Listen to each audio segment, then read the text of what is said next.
Quiet, numbskulls, I'm broadcasting. Hello, you're listening to the podcast. So there I was. This is episode number 196. The beginning of my crime spree.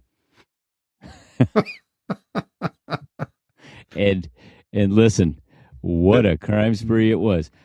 Right. Oh my gosh. He was in jail for it, I'll tell you that. He spent a lot of time in jail for that crime spree. Oh, what a tease. You are such a tease. Okay. Yeah. This was epic. This is an epic show. Epic. It's well over 2 hours. Sorry, but not sorry.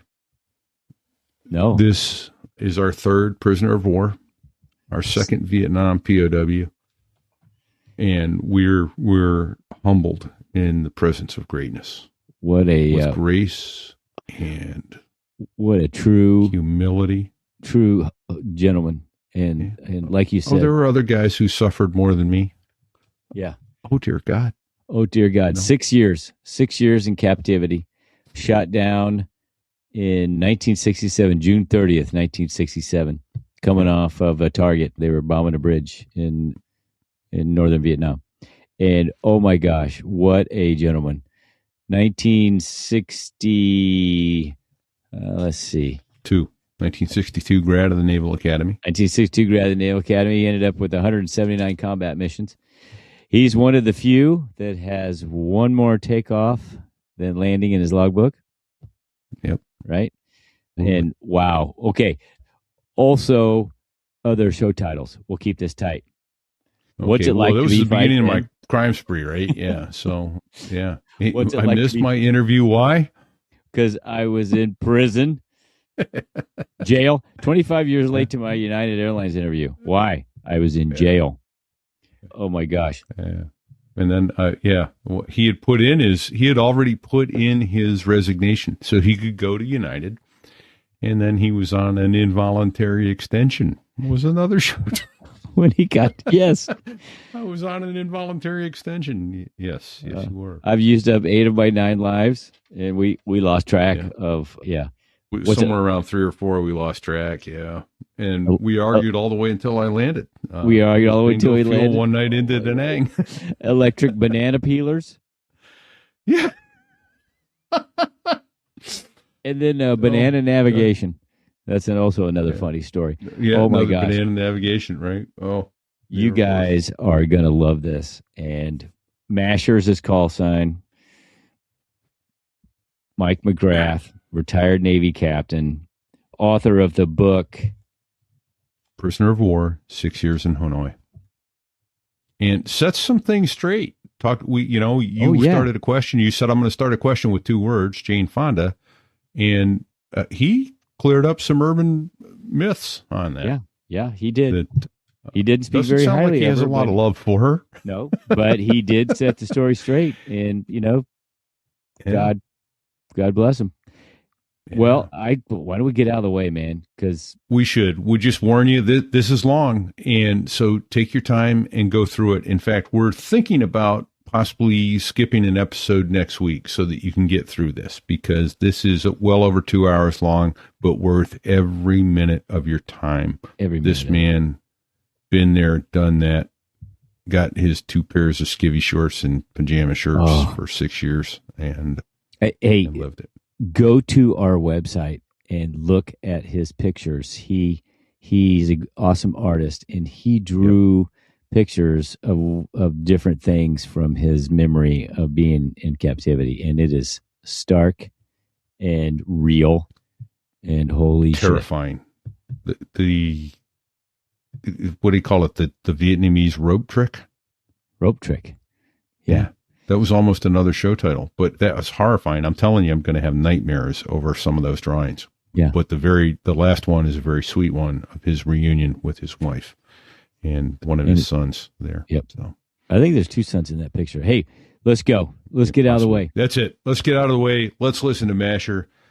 Spend every minute you can with this man. We were humbled and honored to be able to do so, and we're humbled and honored to be able to bring it to you. So it's a true gift. Next week, don't sit on the ejection seat handle. You may need that damn thing. Masher did.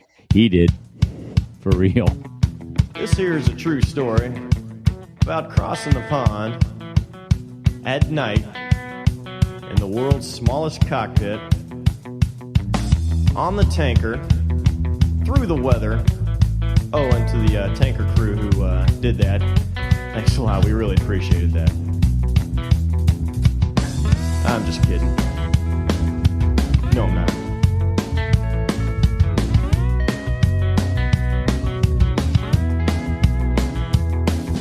Well, there I was, crossing the pond, and you could see that I wasn't exactly fond. So there I was in North Vietnam on June 30th, 1967, and just making this little old bomb run on a bridge south of Hanoi. And I pulled off, and all of a sudden there was a thump, and my hydraulics went to zero. My stick went to the side. The plane flipped to the other side. I'm only doing 450 knots. Oh, geez. And it flipped over and went straight down, and all I could see was green. And the green was spinning, and it was getting big fast. And I couldn't get to the face curtain. I was trapped and pinned against the canopy in an A-4, which is already tight, and I was pinned against the canopy. And luckily, I had Navy training. I dropped my hand and hit the alternate ejection seat, and that was it. There I was in a situation that I'll describe later. Of course, the canopy hit me going out and almost tore my arm off. It broke my arm, and it severed the humeral head off my arm and shoved it in by room. See, here it is today. That's it. I can move my arm about an inch. And it broke my back, of course, and dislocated my knee, and my leg was sticking 90 degrees. It was like a propeller. So my leg was spinning like a propeller at 500 miles an hour, and it snapped off the anterior and the posterior cruciate. Well, anyway, that's my story, and I'm going to stick to it. But I'm not going to. That's only the beginning. I'm not going to tell you anymore. Oh my gosh! Later. Well, I'm now terrified, facing nightmares, and yet still honored to be in your presence. Greetings, everyone. Repeat here. You're listening to the podcast. So there I was. Thank you for joining us. I'm at home in New Hampshire tonight. Where's my co-host? Oh my gosh. I am blessed to be coming to you from an undisclosed location in the state of Florida. And I can tell you it is above freezing where we are. But more importantly, it is our distinct pleasure to welcome retired Navy Captain Mike Masher McGrath, author, attack pilot, and all-around American badass. Welcome, sir. Right on. Indeed. Welcome, Masher. Thanks. Oh my God. It's my honor to be here with you guys. We can fly with our hands, and here I was. Right? Yeah. Just don't shoot your watch, sir. Fantastic. Oh, wow. Well, let's back up a little bit. You didn't start off as an A-4 pilot. How did you start your interest in aviation? I'll just quickly run through. It's only going to toss. Everybody got 6 hours to listen. I think we can cover this in 6. We got all the time in the world for you. Okay, I promise I'll shorten it up. But I came from a small town in western Colorado, and I always wanted to go to the Naval Academy, and never seen an airplane, and I'd never seen a golf course, and so I had no knowledge of airplanes or aviation. But when I was 18 years old, went to the Naval Academy and graduated. And then I got this ride indoctrination ride in an N3N. Now I'm going to quiz more. How many people know what an N3N is? That's the Jenny. Is that a Jenny? Well, no, it's a Stearman. Yeah. But you put a pontoon on the bottom of it, and you strap a leather helmet on your head, and you talk into a Gosport. Nobody knows what that is. But as an open cockpit and a pontoon airplane, my first touch of an airplane, and we got in the air, and the first thing I said to the pilot was, "Wow, let's fly under the bridge." I think that was the beginning of my crime spree, was wanting to fly under the bridge. But luckily, he didn't do it. There it is. That's it. Anyway, and later I got a T2 ride in the down in Pensacola, and now you can go fast, and I like that. So I was lucky enough to get to naval aviation. I had a high enough grade point to get into naval aviation. Went through training, and I stood first in my class and did a 14-month course. I think an 18-month course, but I did it in about 12 months because I never had a down. And I stood number one. Everybody else got their airplanes, and I didn't get an airplane assignment. And finally, they said, well, we take the top of the class back to be instructor pilots. Oh, geez. Oh, you were a surgrad. Well, everybody else got to fly fighters. But after that year of instructor, I did get an A-4, and I joined VA 146 in Lemoore, California, the garden spot of the earth, I think. And when the fog lifted, there we were. That's my squadron. So, nice. But I was en route to join a squadron called VA 146, Air Wing 14, and there was another guy in VA 144. His name was Everett Alvarez, and he was on that deployment, and a lot of my other friends. But they had just been involved in a thing called the Gulf of Tonkin incident, and I guess you guys know that all those guys, the guys in my squadron, VA 146 and VA 144, including Alvarez, he was the flare airplane. Alvarez was going to light up the PT boats with the flares, and the other guys were going to attack. Well, Alvy's a friend of mine to this day, and all those guys are still my friends. But the bottom line is they flew around in foggy, dangerous conditions, and then they finally figured, this is dangerous, so they turned on their lights so they could see each other. One guy rolled in on a destroyer, and he was going to strafe the destroyer. The destroyer turned on his lights, says, don't shoot, because they were following everything. Oh, my gosh. And he said, oh, my God. He pulled up. He almost strafed the destroyer.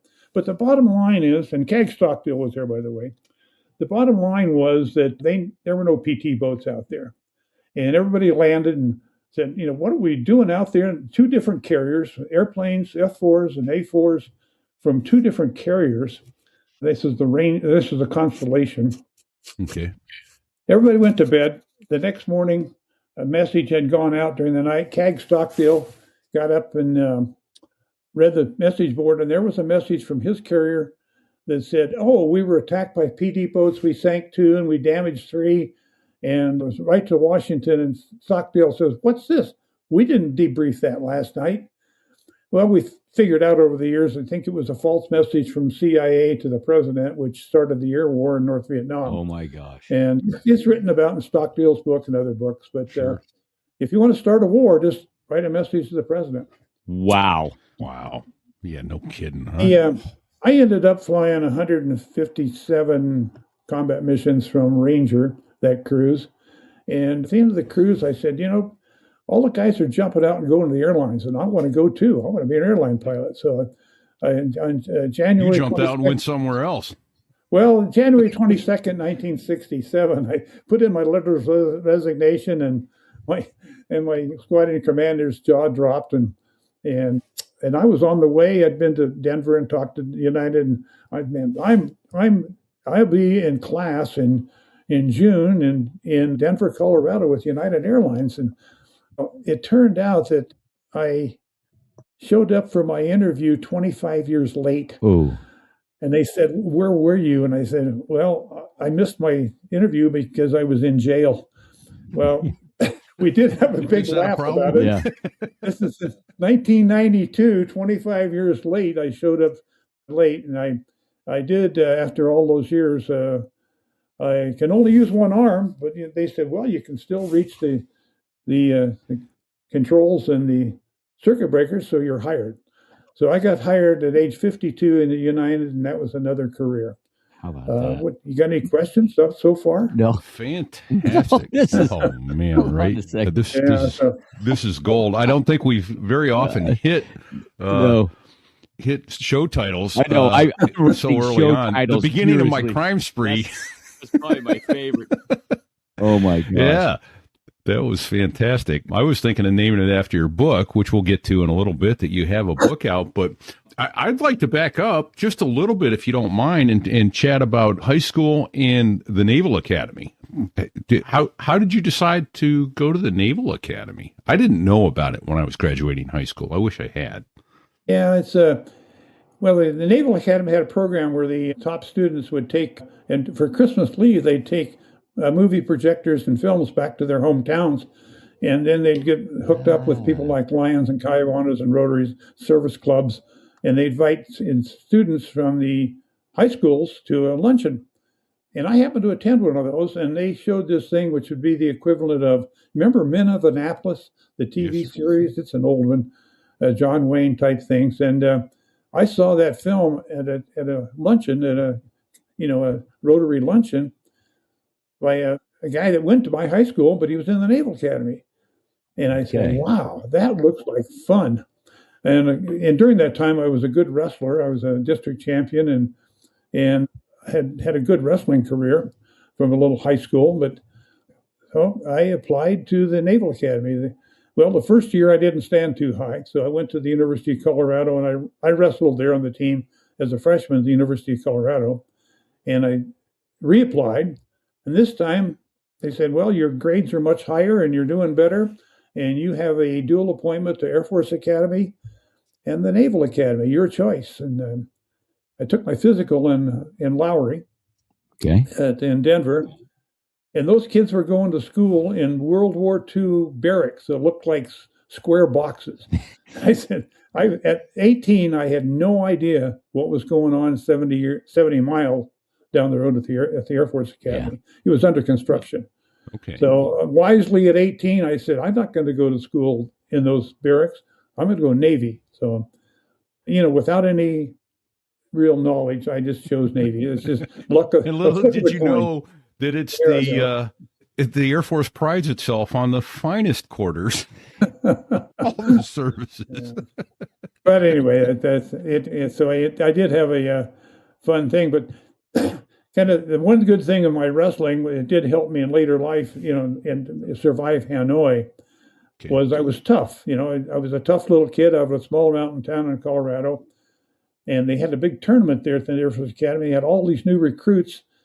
And I ended up wrestling this guy that just, oh my God, in the finals. So we had 1,200 cadets in this finals, and it was packed, and they're screaming and yelling. And I did reach the final, and they said, wow, that guy's trying to kill me. So I fought back and I beat him. I walked off the thing after getting my hand raised, and this big old brute of a guy that was the Olympic wrestling coach. He was also the Naval Academy wrestling coach. He grabbed me by the wrist and he said, who are you? And I told him, and he said, you just beat a state champion. You're going out for wrestling. And I mean, I was drafted right there.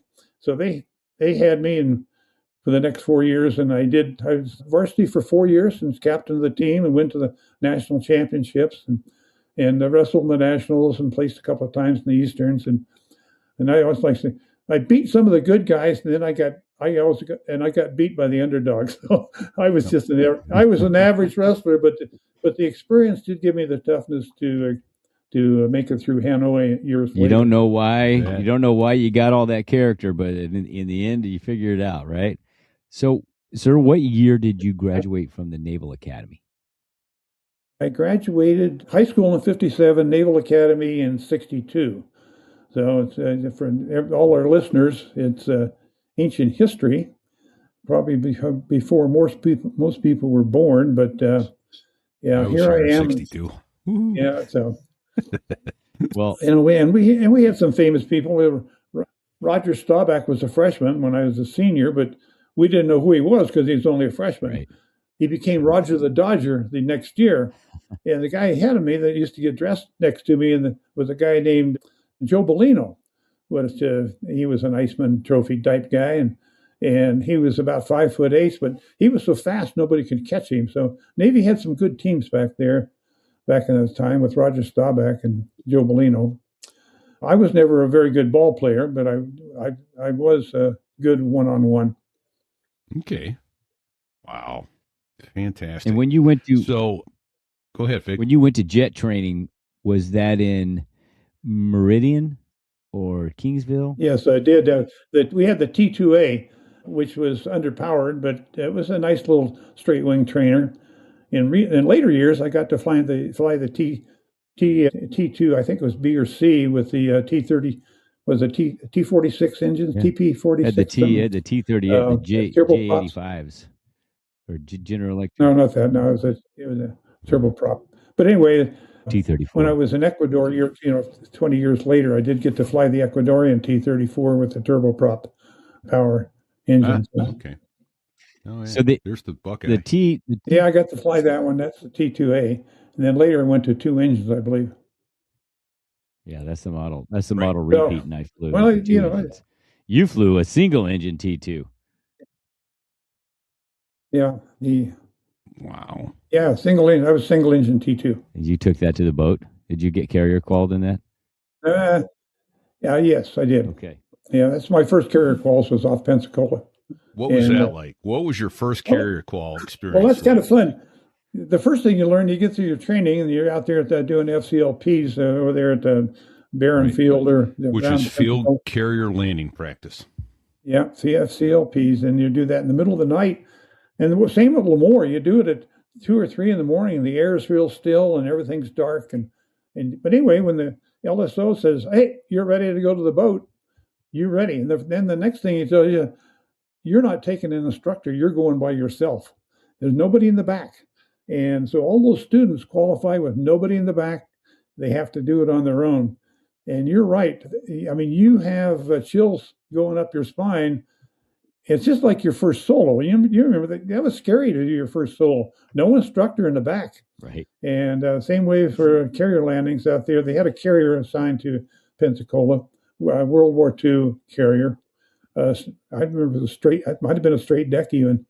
But somehow you do it, and you make your 6 landings, and you go home, and you're off. You're a naval aviator en route. Don't have your wings yet, but you're going to get them after about another 6 months.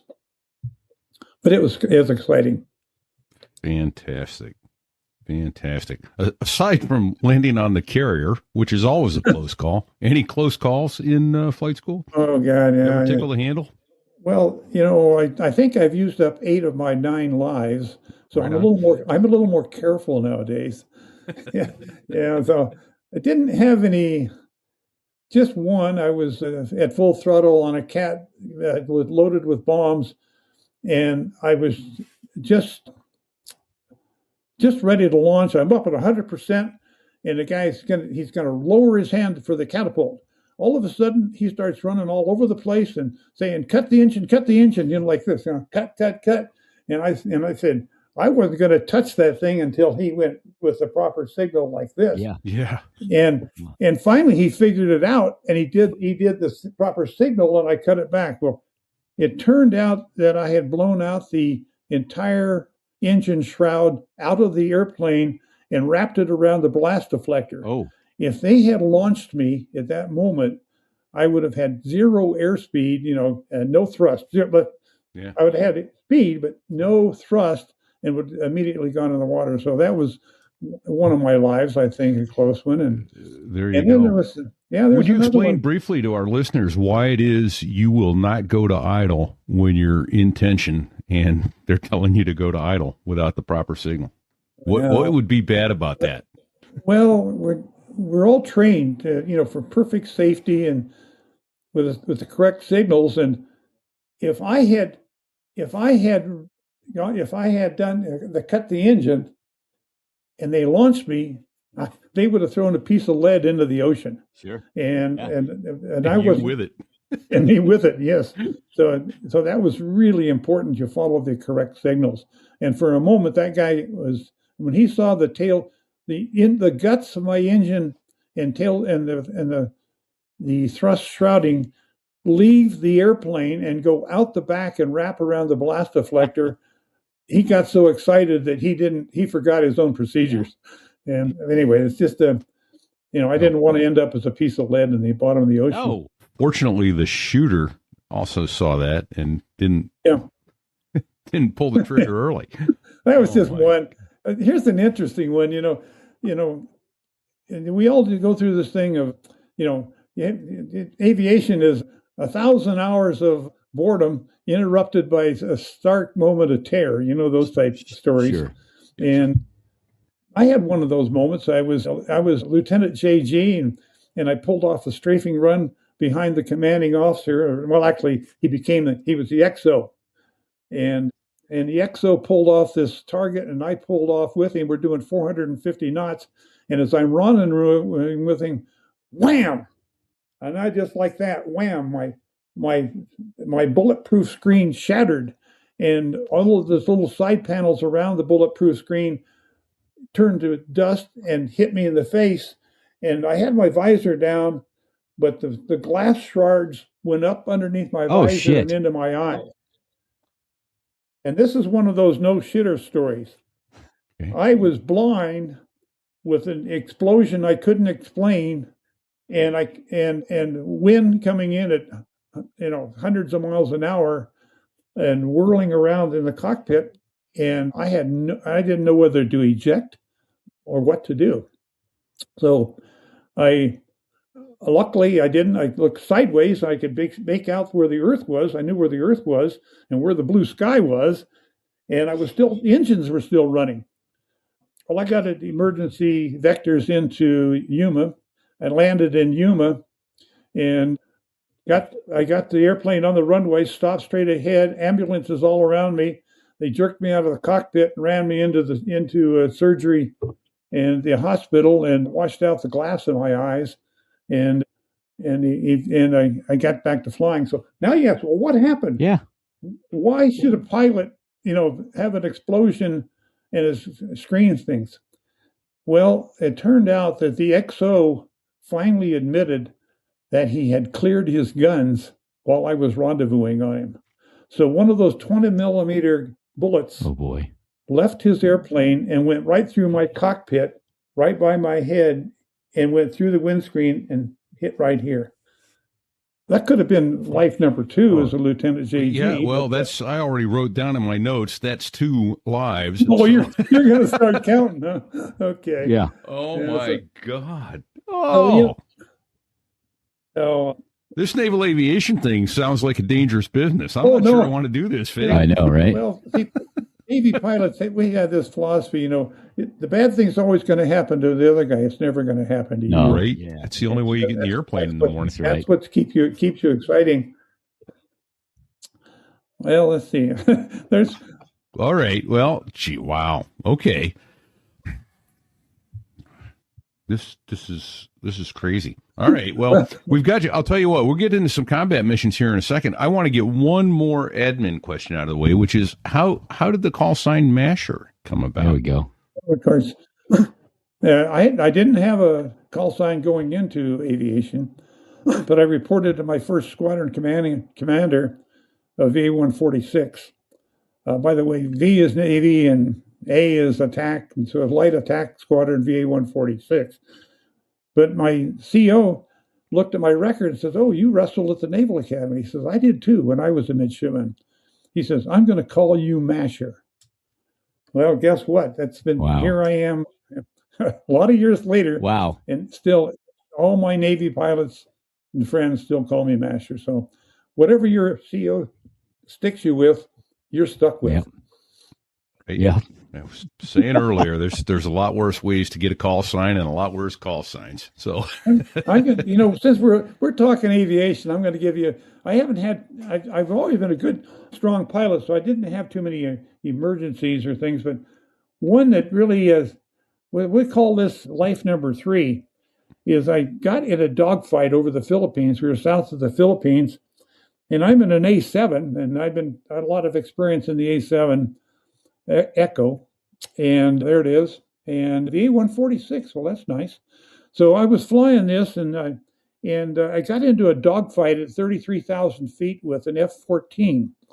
Now, the Navy F-14 has these neat swept-back wings. They can sweep back the wings mechanically and go fast, or they can stick the wings out and go slow, and it turns out it's a pretty good dogfighter with those wings sticking straight out. Well, I jumped this guy, and I got some good turns on him, and I'm at 33,000 feet, and I'm holding my nose, like this. He's here, and you're kind of leading back here, and I'm holding in my sights, and I'm, wow, I'm just gonna. it's make believe, but I'm pretending like I'm shooting him down. And I watched. And I said, "Oh, look at that! Those wings are going straight out." And I was fascinated how his wings were moving out. But what I didn't realize was he was going slower and slower, and I was too. And guess what happens? You've heard of an accelerated turn stall? Yes, sir. I had an accelerated turn stall that was wham. The bottom wing was working and the top wing stalled, and I flipped into a flat spin at 33,000 feet. Now, if you've ever been and you look down at the airspeed indicator, you're going zero. There is no airspeed. Yeah. Yep. You're falling straight down like a rock and spinning flat like this. So as I went down, and but at least your flight controls don't work. 300-degree circle. And as you go around, you're flat, but nothing's happened. You can't get your nose down. You can't get it up. You can't get air through the engine, and you're going down. And then I start hearing, "You've lost it, skipper. Eject. You've lost it, skipper. Eject." And I don't want to eject. You've done that before. I got too much pride. And anyway, I got finally at about 15,000 feet. I got the nose to start go on down on a circle. Then it'd go up and then it'd go down a little deeper. And anyway, at 10,000 feet, I got control of the airplane and pulled out at 5,000 feet without ejecting. Oh, what was that, number 3 or 4? But at least that number 3. You never want to get in a flat spin. Yeah. Flat spins are not fun. Wow. Oh, I want to reattack something that you said about 20 minutes ago. You said it very fast, but I caught it. And you were talking about early on in Vietnam, you guys somebody was the flare bird, so they would light it because this is nighttime, right? You're doing attack missions at night. Somebody drops the flare, and then everybody else goes underneath the flare to bomb using the flare as light so you can see your targets. You get nice and lit up. Whoever thought that was a good idea? But holy shit! Listen, at the beginning of the air war in North Vietnam, there are a lot of bad ideas. For instance, they were sending A1s. They were sending A1s into North Vietnam against ground targets. And one of the guys in our squad, in the VA-145, same air wing, his name was, I remember his name was Gary. Right in the very first day, he's making a run on trucks. He took a bullet right through the windshield, and he went straight in, and he died. And what they didn't know in those days was below 3,000 feet in North Vietnam, the sky is full of lead, and lead is your enemy. That's what, and you just don't use slow airplanes like this in North Vietnam. They got missiles, they got heavily defended guns and AAA, they call it, anti-aircraft artillery. And what people started doing, well, here's another example. The first day we were in North Vietnam, the skipper that named me Masher said, "Oh, I've been to this weapons training school run by the Air Force and Eglins Air Force Base, and we have been trained to fly low and fast. We'll be so low and fast that the enemy can't even get their guns up in time to shoot to us. And we got this new weapon called a snake eye." Well, the snake eye is a bomb, a 500 or 250 or whatever, it's a 1,000-pounder. And this bomb had a fin on it. It was like this. When you let it go, it would open like this, and it would drop immediately, and you could hit with pinpoint accuracy on a target. But you had to do it. You had to do it with restricted speed and altitude. You had to be low. Well, guess what? He was teaching this to us that we'll kill those trucks and all of the enemy supplies coming from Russia, China. We're going to win the war with this new weapon and my tactics that I learned in the Air Force weapons school. Well, his first run, he was hit. He pulled up in a big arc like this, rolled over, and then right down into the water. and he died. Oh boy. After that, we got smart and we said, okay, nobody below 3,000 feet, no snake eyes. They wired them shut so that they didn't open ever. And we started the air war in North Vietnam. That was January of 1965. We got 1965. We got online, and January of 1966 we started the air war following the Gulf of Tonkin incident, and then that lasted for several years until 1973 when I was released. But I got some more missions. I ended up with 179 combat missions, and my roommates, we were three of us from the Naval Academy. We were all classmates, but we were number 1, 2, and 3 on the ship for number of missions, from all the fighters, everything, because we never turned down a flight. Now, some of your audience might recognize this. What do you call ME? Let's see, minimum essential equipment.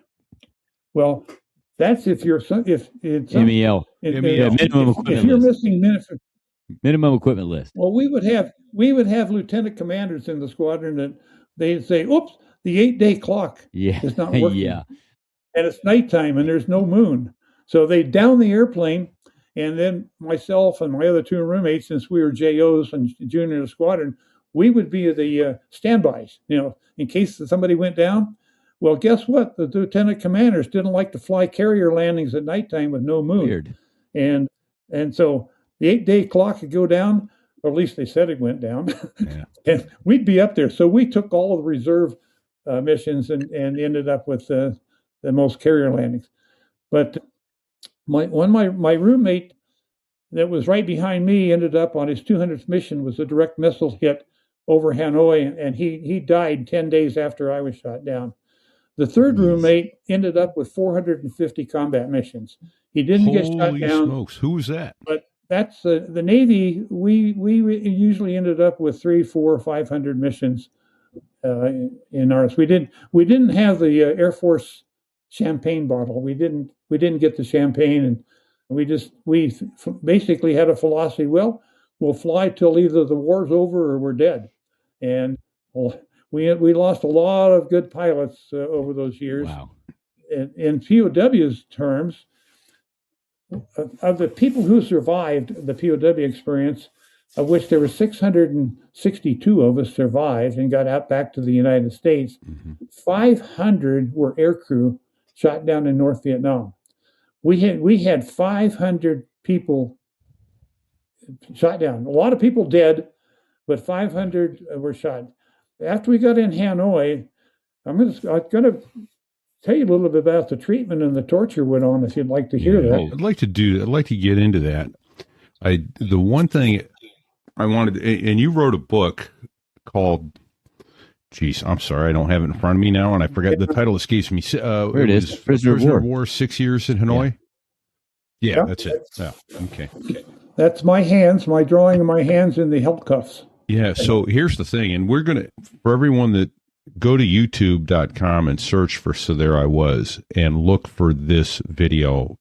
Mike Masher is an amazing artist and sketched a bunch, and we're going to put some of these up as we chat about this. Here's a quick question you may or may not be able to answer. You described your injuries, which just it makes my skin crawl. Okay, it's bad enough having those injuries. Now you got to go be a POW for a few years and face torture on top of that. Did anybody make it into prison camp in relatively good health?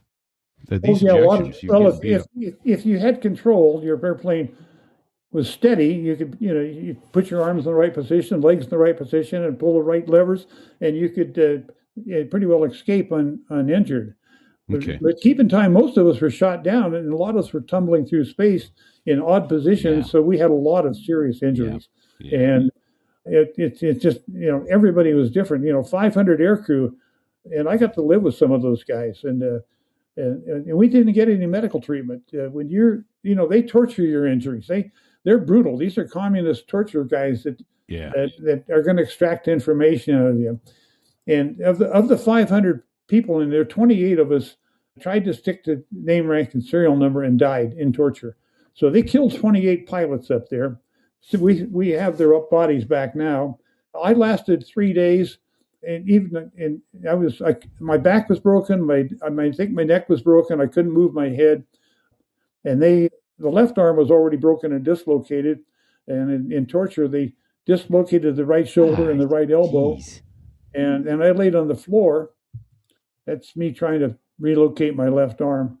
I was on that stretcher there that you just thing, and I laid there for 15 days. After 3 days, I broke and finally went past name, rank, and serial number, but I wouldn't write anything down. So then I went another 12 days on that little stretcher you have drawing there. I couldn't move, and I was in delirium. I had to hold my own. My left arm was broken. I had to hold it with my right arm 24 hours a day. Oh, so I'd hold it until I passed out, but then I'd pass out and I wake up screaming with the pain in my arm. So I held my own arm for 15 days and went into delirium with no sleep for 15 days. Nobody to help me go to the bathroom. No help. Just them, working me over like this every day, trying to get me to write something. And finally, after 15 days, I figured I was going to die. So I broke and I wrote down some lies on a piece of paper for him. And I remember his words. He says, now you have signed your confession. Now you will die.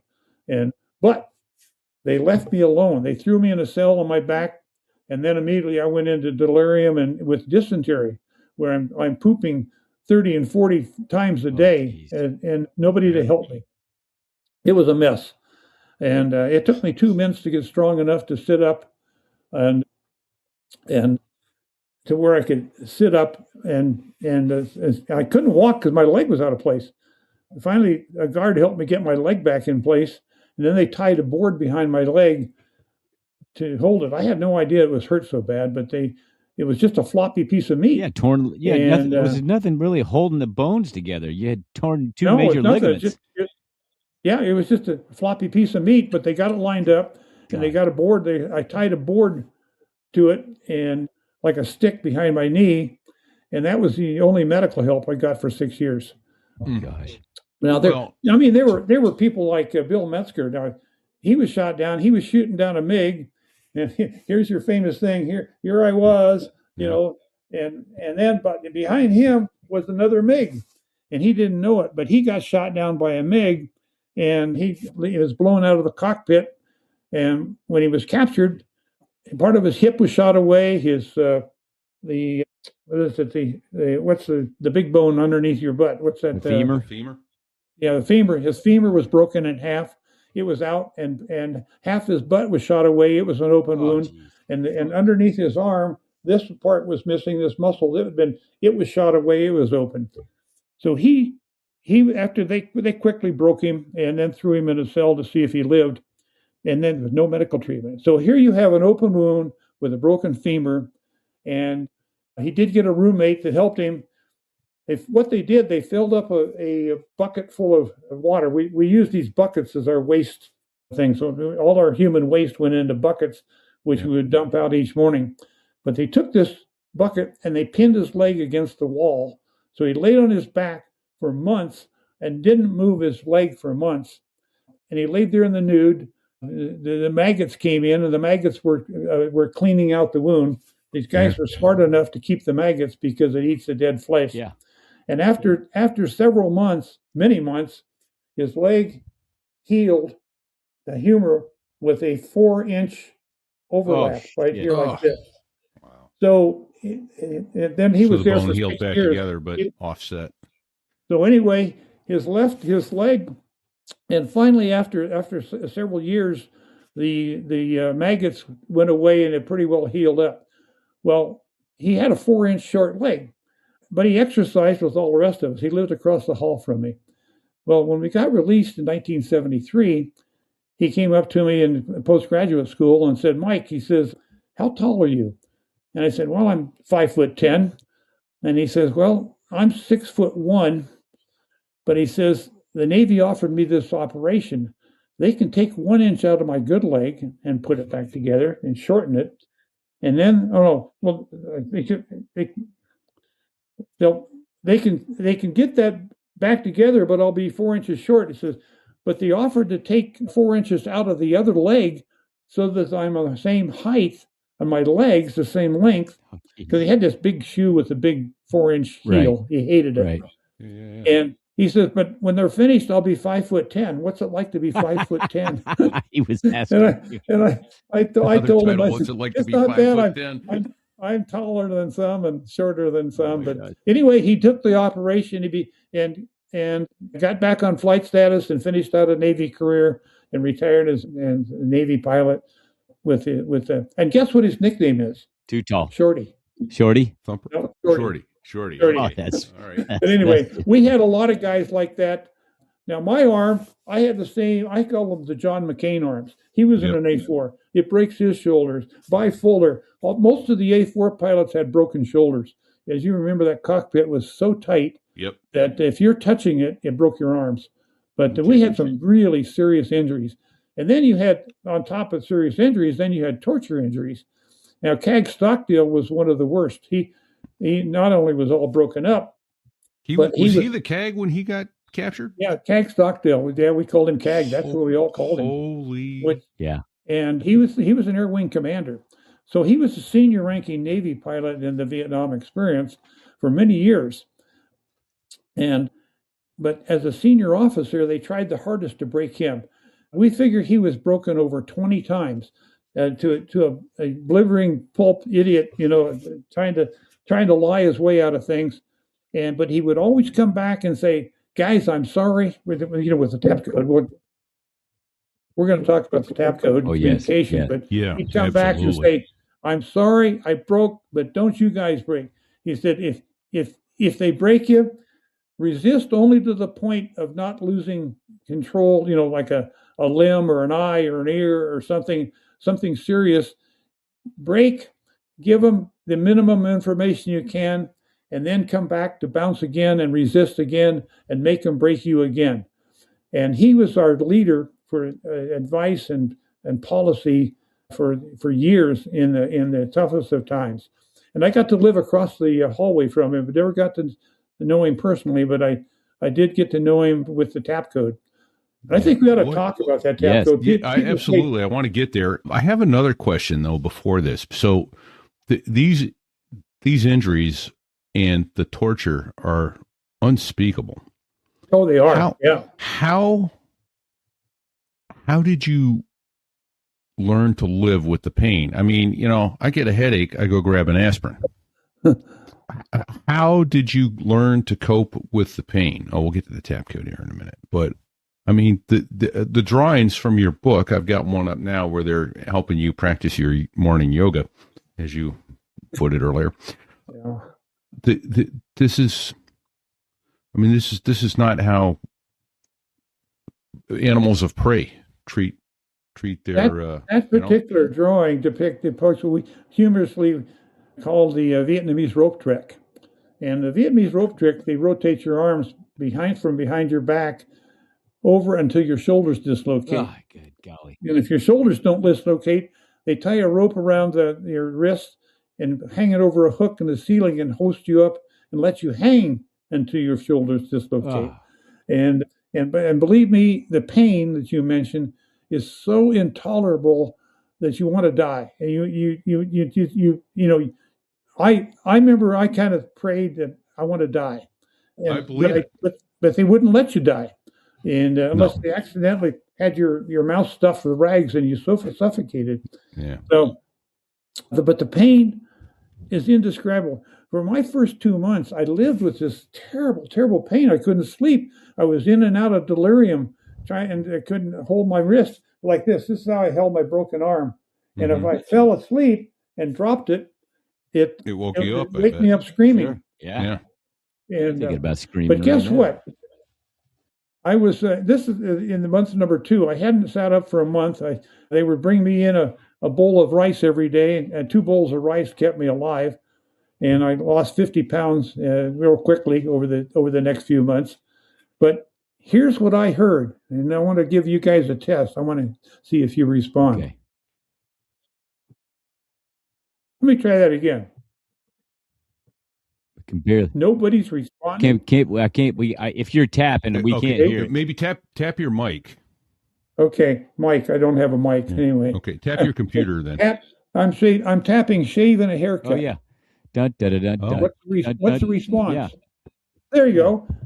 Anybody that responds to that rhythm, shave and a haircut, 2 bits, has got to be an American, because that's an American rhythm. Shave and a haircut, 2 bits, and that's been around since maybe you guys are too young to know we that. got it. No, But I remember that. for all us- This kid, yeah. all us old guys, we knew that. So Yep. what happens is you tap on the wall, and if somebody comes back, tap, tap, you know that they're an American. If somebody comes back with tap, tap, tap, tap, tap, tap, tap, you know that that's an enemy behind the line. So what you do is you authenticate that it's an American, and then we had this code where we from World War II, one of our guys that remembered from an Air Force survival school, Siri, that if you leave out the letter K, you have a block of 5 by 5. So the letter C is first group, then A, B, C. And the letter F would be tap, tap, tap. And then my name we learned the names by memorization, and we used initials. So my name is MM in the prison system. It'd be tap, tap, tap, tap, tap, tap, tap, tap, tap, tap, Mike McGrath. So you learn to tap very rapidly. Like today is TD, tomorrow is TM, that is TT, the word the is T, YD is yesterday. And in a little pilot humor here, just like Al Gore, we invented texting, and we didn't know. Right. Yes. So yes, you did. So here we are abbreviating things, and you're doing everything the kids are doing today with texting. Yeah, you guys are way ahead of your time, man. That's a pilot story. There, this is a no shitter that we invented texting. Yeah, you did. But you get real fast, and you find out you can't finish a word. So if you got your ear in the wall and he's got his ear in the wall, and you tap, you get 3 letters into the word, and he says tap tap, which is Roger. And then you get 2 letters into the next one, tap tap, which is Roger. In other words, he understands the word before you're able to complete it. Gotcha. So, okay. So the faster you go, and the better you get, you can have like a conversation. You learn about the other guy's, his wife, his kids, his family, everything about him. Were you aware of the tap code before you were captured? Was this taught to you in a SEER school or anything like that? No, there's you talk about the books. There's about 200 books either by or about us, and one of them is by Smitty Harris, who just recently died a couple of months ago. Smitty Harris wrote a book called Tap Code, which is all this is about it. Smitty was in an Air Force survival school, and he remembered a World War II prisoner in the school explaining how the tap code was used in the Stalag Lufts of Germany in World War II. Okay. And he was lucky he was able to pass it to 5 guys of these are early shoot down guys, 1964, 65, really early, 8 and 9 year type guys. And they got the word out, and they end out that everybody that came in was somehow or other you got contact and you taught them the tap code. No matter, sometimes we'd pass notes in the rice or notes typed in the toilet area underneath a crap bucket. But somehow we taught everybody the tap code, and that communication allowed us to organize and resist for 6 years. I'm looking for the one where there it is. Yeah. A way to try and get under the door, I guess, is the sketch. We lived on the floor. We peeked under doors. We peeked through cracks. We watched those guys. And one guy would be under the door watching for guards while his roommates are tapping on the wall and community organizing. And here's how you could use the tap code. Pilot humor. We all know what pilot humor is because we are pilots. Because we're 12. We're all 12-year-olds at heart. Yeah, we are. We're these young kids. But there was this one. There was eight of our cells in this one camp, and one of the guys in the cell was called out, and he went into a quiz, Q. We called it Q, which is short for interrogation, quiz. Okay. So he went into the quiz, which was an interrogation in which the guards The guys that speak broken English, we know they had British instructors because they used words like schedule. Where did you learn to say schedule? And the answer is in shul. That's another pilot joke if you catch it. Yep. So anyway, so that's where they must have learned to say schedule in British language shul. But this guy was called in, and they want to talk because they want to improve their English. Well, we don't want to talk because we're prisoners, and our job is to resist. And they get all mad, but they want to talk. And so this guy, this guard, this office, only the officers spoke any English. Guards never spoke a word. But anyway, this guy's question, he says, well, tell me about your house. What do you have in your house? And this guy's thinking real quick, and he says, well, in my house in the United States, we have an electric banana peeler. And the guy said, oh, what's that? He said, well, in America, we never touch bananas. They are forbidden. We must put them in an electric banana peeler and peel the banana with electricity. So the guards, they write this all down. He was returned, and as soon as he got in his cell, guess what? Tap, tap, tap, tap, tap, tap, tap, tap, tap. And it went from room to room, and it was just like a wildfire through the camp about the electric banana peelers. So the next guy gets called in, and he was a much richer pilot. He had 2 banana peelers, one in the kitchen and one in the bedroom.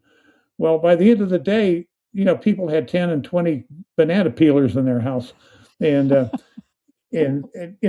but the Vietnamese, they're writing this all down as gospel. Everybody's saying the same story. They must have electric banana peelers. It's a thing in America, electric banana peelers. Yeah, that's typical of pilot humor and how we applied it against the enemy whenever we could and threw it back in their face. Wow. Oh, there it is. You got, he's got a picture. Yeah, there's sticks and/or bago in the background. Yeah, I don't know about a picture of a banana peeler up. They're doing it. Beautiful. So, oh man, that is amazing. Well, let me kind of. I lived in 5 different camps, and we all got the same treatment. And there's so many stories I could tell you. We just don't have the time. My book is still in print after 50 years. It's at awesome. Amazon.com if you want a copy, and send it to me and I'll sign it. Hell yeah. As soon as I sign it, you Absolutely. can put it back on eBay at $300, so you can get your money back, okay? But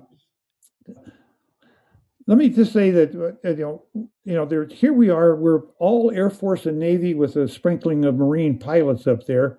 We're all air crew. No Army guy ever was captured in North Vietnam. And we became the tightest squadron fraternity that you can imagine. So here we are today. We're all still friends. Our best friends, the people we trust the most, are the people we lived with in Hanoi. And you learn, you live in your underwear with people for years, and that's you have to go to the bathroom in the same bucket, and somebody has to sleep next to the bucket, and you become very close friends.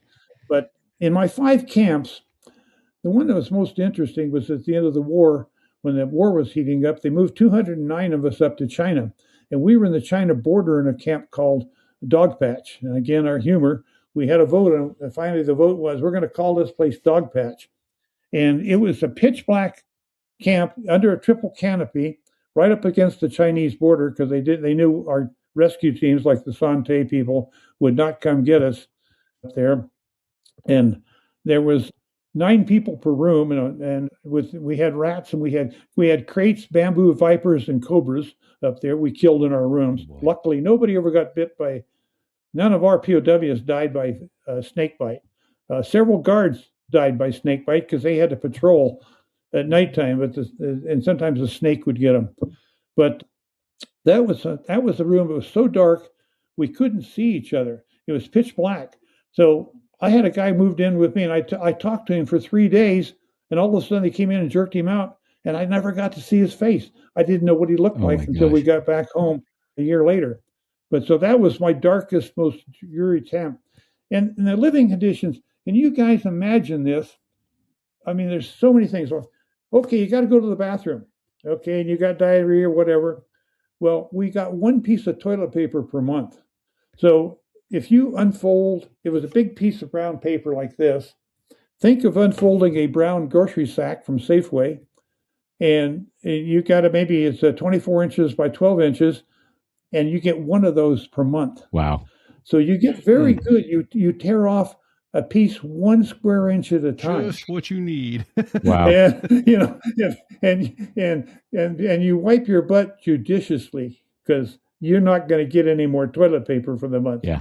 Now, we use that toilet paper for passing notes and education, languages. We learned from each other. I learned, my first roommate spoke German. So for 2 years, I learned German without ever having seen a book or a pencil or paper. And now I can sing more songs than, Christmas songs. And luckily he was a German descent, stationed in Germany. So he had really good German, but he knew German drinking songs. So now I can sing German drinking songs about drinking beer in the pubs. Things, but there was, by the way, there were 21 escape attempts up there. The guys got out, but are all recaptured. Well, one of them. Oh, okay. I was going to say, did anyone make it? No, nobody made it out of North Vietnam. Only Dengler and Klusman made it out of Laos. Those are the only two Navy guys that made it out of Laos, and then 30 guys made it out of South Vietnam. So there's only 32 guys that escaped in the war. But anyway, we attempted them. One of the on May 10th of 1969, two guys, Dermisi and Atterbury, who were Air Force captains, went out the roof and the cell beside me in this camp. And we heard them go out through the roof and moving the tiles. And we said, well, we're going to get tortured tomorrow. We might as well keep playing bridge. And we didn't play bridge with normal cards. We made our own cards with layers of toilet paper and used rice, like a rice glue. And then we took stolen razor blades and cut out numbers out of their propaganda, like a 4 and an H would be the 4 hearts, and you would glue it in place. And you shuffle them very carefully so you don't shuffle off the numbers. But anyway, we played seven rubbers of bridge that night until the sun was coming up. Sure enough, the sun came up. They were counting heads. They'd already figured out somebody escaped, and the whole camp got tortured that summer. And that's some of my drawings in there of me getting beat with a fan belt. That's from that summer of '69 and torture. Oh, well, I'm ready for a question. What questions do you have? well, all right. Where do we start? But I would like to talk more about this and find out about how you learned the tap code, how fast you got at it, those sorts of things, and a couple other things. Like I have a question about Admiral Stockdale, that sort of thing. But I'd like to do that after we take a moment to talk about our sponsor. So there I was, realizing that most custom metal you see online is about as custom as airline coffee. And then I found DCArtworks.net. If you've ever ordered something that looked cool on a website and showed up feeling thin, flimsy, or suspiciously lightweight, you already understand why this sponsor matters. DC Artworks is American-made, veteran-owned, and run by Derek, a guy who cuts metal the right way, CNC cut, hardened steel, followed by hands-on finishing. Translation, the computer gives you aerospace-level precision and the human gives it soul. No bent sheet metal, no stamped junk. No, don't hang this where people can't touch it. Instructions included in the box here. And here's the part that separates DC Artworks from almost everyone else. 95% of what they build is custom. Not a pick a font and we'll engrave it. I mean real custom. Your idea, your wall, your squadron, your call sign, your business. The design library on DCArtworks.net is updated constantly, but that's just the inspiration. The real magic happens when you contact Derek and say, here's what I'm thinking, because he can scale from small personal pieces to large commercial installations without breaking a sweat. I've got a set of Naval aviator wings nearly 2 feet across, and they're genuinely stunning. People don't walk past them. They stop. They lean in. They ask, where do those come from? That's the reaction you want. DC Artworks also specializes in powder coating and multi-material engraving, which means layered finishes, depth, and contrast that actually look better in person than they do online. He's a military GPC vendor, offers bulk and repeat discounts, and is consistently one of the lowest priced vendors in the space for this level of quality. And because you listened to So There I Was, Derek made it simple. Go to dcartworks.net, use the code STIW to get 20% off every order forever, even if another discount's already running. Nobody does that, but Derek does, because he's that kind of a great guy who wants to make you happy with what you envision for your wall. It's not a sale. It's a standing invitation. So here's your move. Go to dcartworks.net right now, browse for about 90 seconds, then email Derek and commission something that actually deserves wall space. Fair warning, you won't unsee the blank spots on your wall the same way ever again. And thanks to dcartworks.net for sponsoring this episode. Wow. I'm sitting here in awe. I know. I'm right? I feel the same way. I'm almost in tears. Captain, what you have given to us, to this country, is more than any country has a right to ask of it.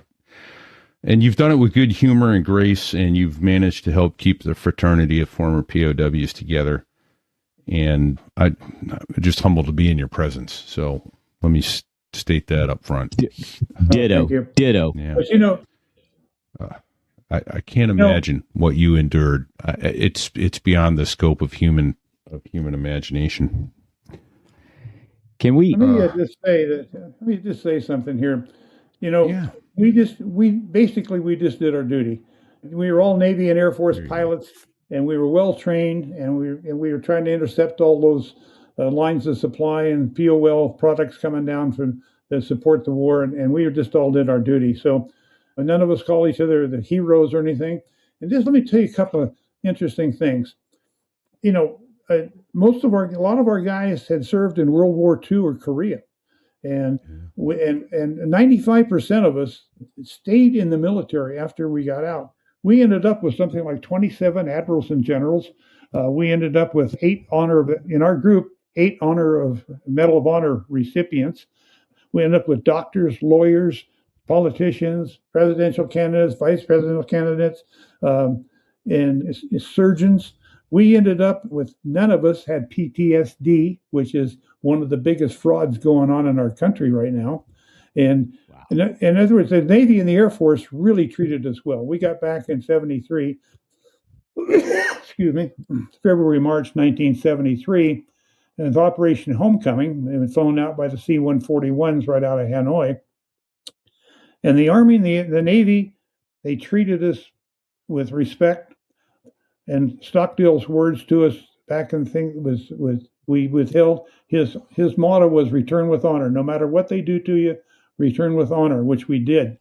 And the Navy and the Air Force gave us all jobs that we were qualified for. Said, what do you want to do? And if we'll get you in it, we will. I wanted a postgraduate school. Other guys wanted to go right back and fly.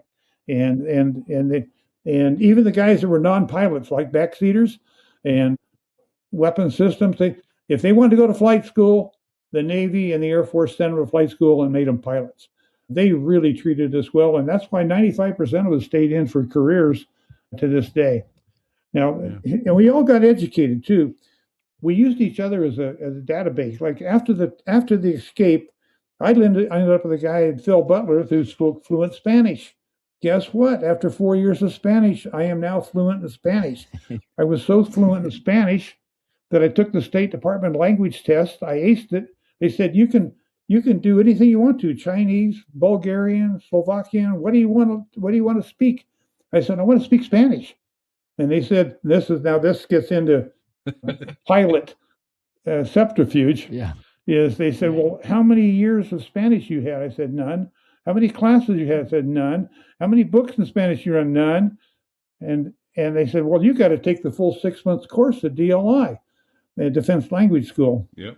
And Yeah. There's two. There's one in Washington, D.C. Oh, okay. So I attended the one in Washington, D.C., which is equivalent to Monterey, same people, same course.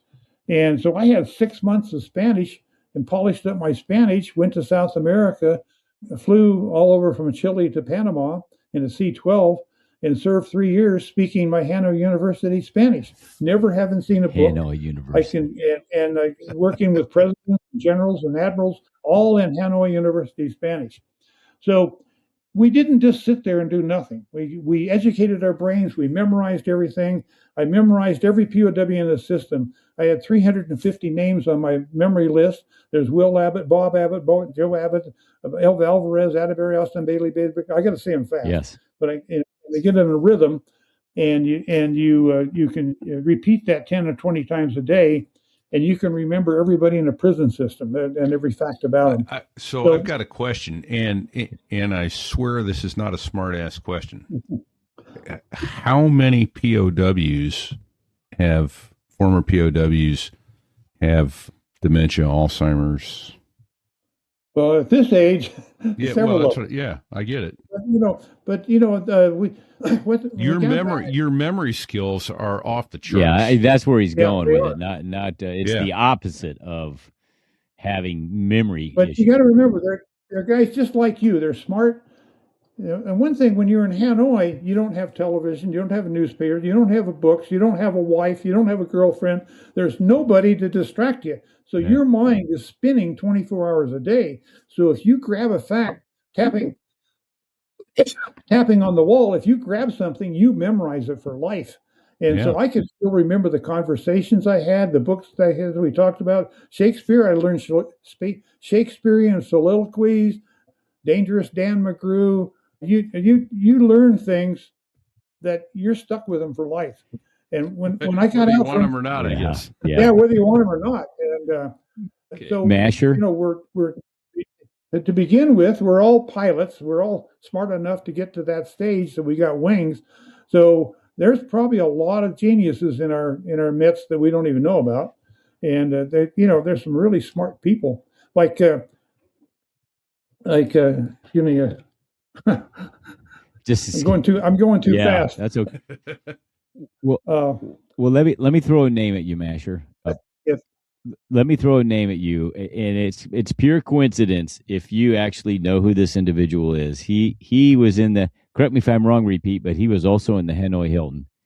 It was 157. Yeah, Bill Robinson. He was an Air Force enlisted crewman. Yep. Well, Bill Crumb, he was across the hall from me. Get the and shut Bill the Robinson front was door. an Air Force crewman. Yeah, and after the escape in 1969, he and his roommates were being tortured, and I was across the hall from him being tortured.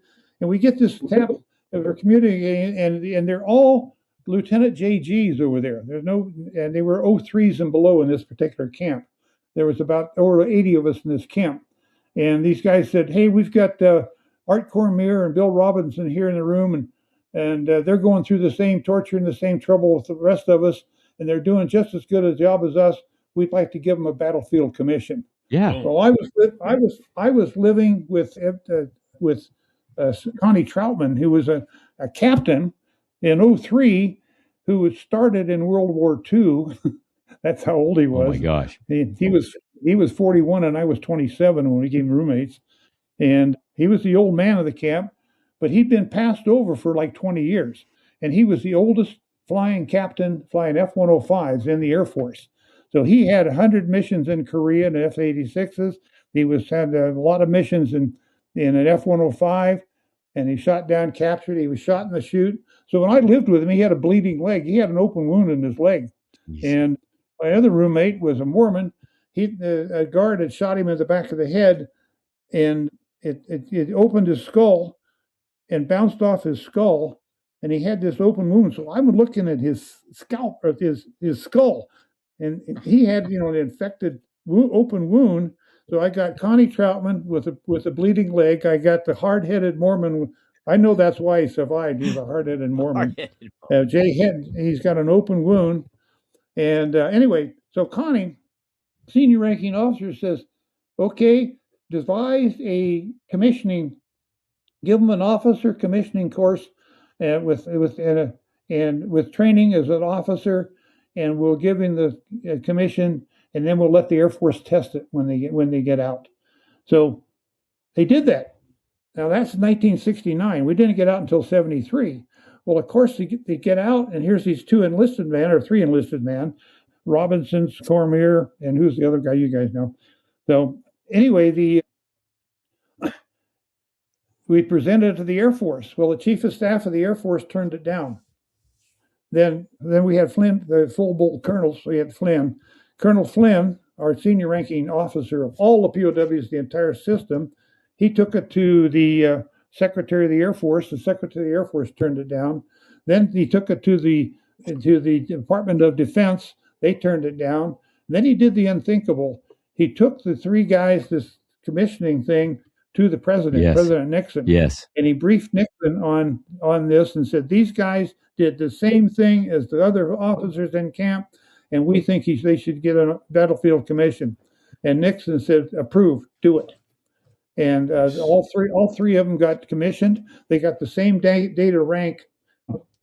One of them, when he was up for E9, so he put off his commission until late in 1973 when we got out, and got promoted to E9, and then he accepted his commission, but the Air Force backdated it to the other two back in April of 73. So the three of them finished out a Air Force career and retired with officer ranks after 20 years. That's outstanding. So how's that for a full answer? That's awesome. Yeah. Well, thank you for that. And I had to ask, and I was not disappointed. So Thank you. Yeah. Bill Robbins is a friend of mine, yes. And, we're all friends. You said a couple times, lived across the hall, so that sort of thing. Can you please describe what the prison was like, and how many prisons were you in? I mean, I'm sure it was more than one, camps. right? Was that right? Five different prisons? Is that what you meant by 5 camps? Yeah. Well, I was in 5 different prisons. Of course, the Hanoi Hilton, the one that very early was named the Hanoi Hilton, and which was the main prison downtown. What was it like? Was it crappy wooden huts with a tin roof? Was it? No, that was crappy places would be down South Vietnam and over in Laos. They were mostly sheds, buildings with tile roofs and enough to keep the water off of you during rainstorms and keep you dry with a tile floor. So we never had a bed. So you either sleep on the tile floor or a rice mat like you find on the beach in Hawaii. That was your rice mat. Okay. And if you're lucky, they give you a bedboard. It elevates you 2 or 3 inches off the floors, so the rats can run underneath, and they can make love underneath your bed while you're trying to sleep. They're squeaking and they're making funny little noises. But so you sleep with one blanket. You get 2 pair of underwear and 2 T-shirts to wear for years. It's icy cold in the wintertime. You never see a book, a paper, a pencil, a nail clipper. You don't see anything. You can't even have a stick to clean your fingernails. So, and you think about 6 years of no dental care. We all had terrible dental diseases, periodontal diseases when we returned after 6, 7, 8 years with no care.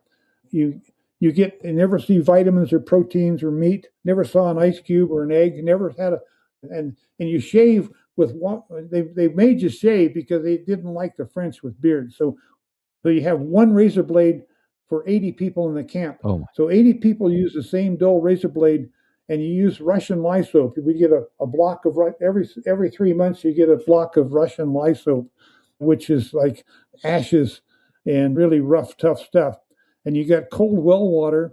And I never looked in the mirror for 6 years. When I finally looked in the mirror in 1973, I said, "Holy shit! Who's that guy? Who is that guy?" Right? Yeah. So anyway, but so you're in the blind. You got to shave, basically you jerk that dull razor blade. Pull the whiskers out. You pull the whiskers out, and you kind of have to go a little short, things like this, and to pull the whiskers out. So it's miserable. Now life, you never see a book or a paper or pencil, or you can't communicate with your family. And so you got their propaganda. So they give you a piece of propaganda, and we try to decipher it and say, well, they said they shot down 24 airplanes today. Well, and maybe they damaged one. So we're often trying to outguess their propaganda.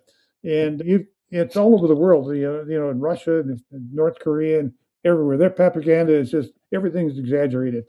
And it's just the opposite, usually the opposite of what the truth is. So, and you get 2 bowls of rice a day, 10 in the morning and 4 in the afternoon, and you get, along with a bowl of rice, you get a bowl of cooked cabbage or cooked kohlrabi or cooked, stewed pumpkin or squash. And if they really ran out of food, we had swamp grass, weeds. They would boil weeds, and it was so bitter. We called it bitter greens. There's the bowl, and there's the weeds up there on that plate, and you got that twice a day. So everybody lost weight. And of course there's worms in there sometimes. Yeah. The one time I did get fish heads. I got a fish head and some rice, and the guys wouldn't eat it. And I said, "Shit, I'm not going to go back home and tell the folks that I turned down fish heads and rice." So I ate the fish head and the rice, and it was pretty good. You suck the eyeballs out and suck all the bones clean, and then you end up with a little pile of bones from the fish head. Wow. But when we had open boils and infections, and if you cut anything, if you picked a hangnail, it became infected. If you picked a toe and picked your toenail, it became infected. Everything became infected, no matter what. It was, and you were lucky if a medic came by and you could show him your infections, and he'd leave you a tincture of iodine ball to put on an infection. Well, by this time, what we would do is we would get a piece of plastic, and we would get the iodine balls they'd leave, and we would make our own pens out of bamboo slivers like a crow's quill. We could take a stolen razor blade, and make a real nice quill pen with iodine. You can write a whole book with one little cotton ball with iodine. You can write an entire book with that on toilet paper. So we studied languages, we studied engineering, architecture, mathematics. We studied everything. Now, the biggest rooms, after the Sante raid in November 20th, 1970, I was in a camp, one of the camps, the outlying camps. There was about 69 of us in that camp. And the Sante raid happened about 10 miles down the road. So I could see that night the Sante raid going on with the glows on the horizons and the missiles going off. And we didn't know what was going on that night, but we knew something big was going on because they blanked out the lights in our camp and all pointed guns in the windows and made us sit on our beds through the night until the next day with a gun pointed at us. Whoa. They said, "Do not move." Well, if you have a gun pointed on you and they say, "Don't move," Yeah. You don't move. Yeah. And it turned out that was the Sante raid, which the camp was empty. They were in the next cell next to me. There was about a 15-foot wall between the Sante raiders in my camp and us. And we couldn't communicate because we couldn't overcome that 15-foot wall without them seeing us. But those Sante prisoners had been moved during the summer, like I was, May of 1970, to that camp. But they didn't start the Sante raid planning until about July or August, after the POWs had been moved. So their intelligence was so far out of date from the day they started planning till the day they executed with Bull Simons. There was nobody in that camp up there. I've been there twice. I've been back to Hanoi 3 times. I found the prisoner twice up in China. I've taken my wife and my kids up there to show them this dog patch, and I've taken them to Sante, and the Sante is now in ruins. And if you go back today to Hanoi, it is one of the best tourist industry places in the world. Really? I would recommend going to Vietnam over Europe. So, the Europeans, they've sucked us dry of our money, and they don't like tourists anymore. And it's more fun to go to Vietnam than it is go to Europe. Been there and amazed by it, to say the least. But I want to ask you, I didn't realize you'd gone back 3 times. Wow. What was it like going back? And 2, you talked about at one point, it was a passing comment about one guard helped somebody with an injury. Were there any guards that you trusted? I mean, obviously some of them were sadistic, evil, Satan incarnate. That's kind of interesting. The guards were not, they were angry.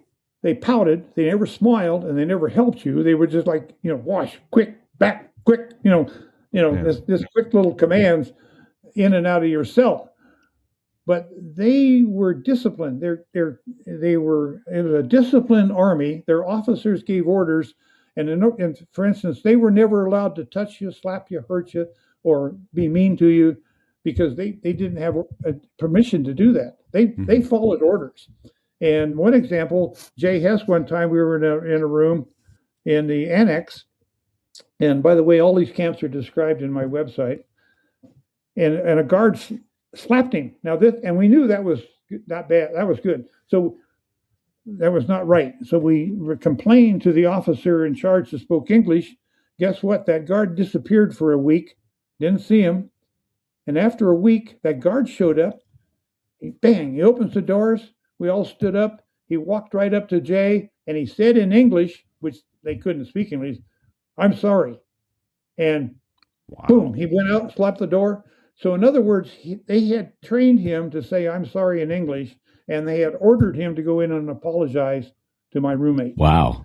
And that guy never bothered us again after that. So in other words, he was disciplined. He had violated the orders and thing. Now the officers that were interrogating us, trying to break us down to condemn the president, to condemn the war, get a false confession, or tell how many missions we had or tactics. We all lied on that, of course. But those were officers that were interrogating people, and they ordered the enlisted men to torture. So they were under orders to torture if they were supervised. Kind of crazy, isn't it? Yeah. Oh, that's totally crazy.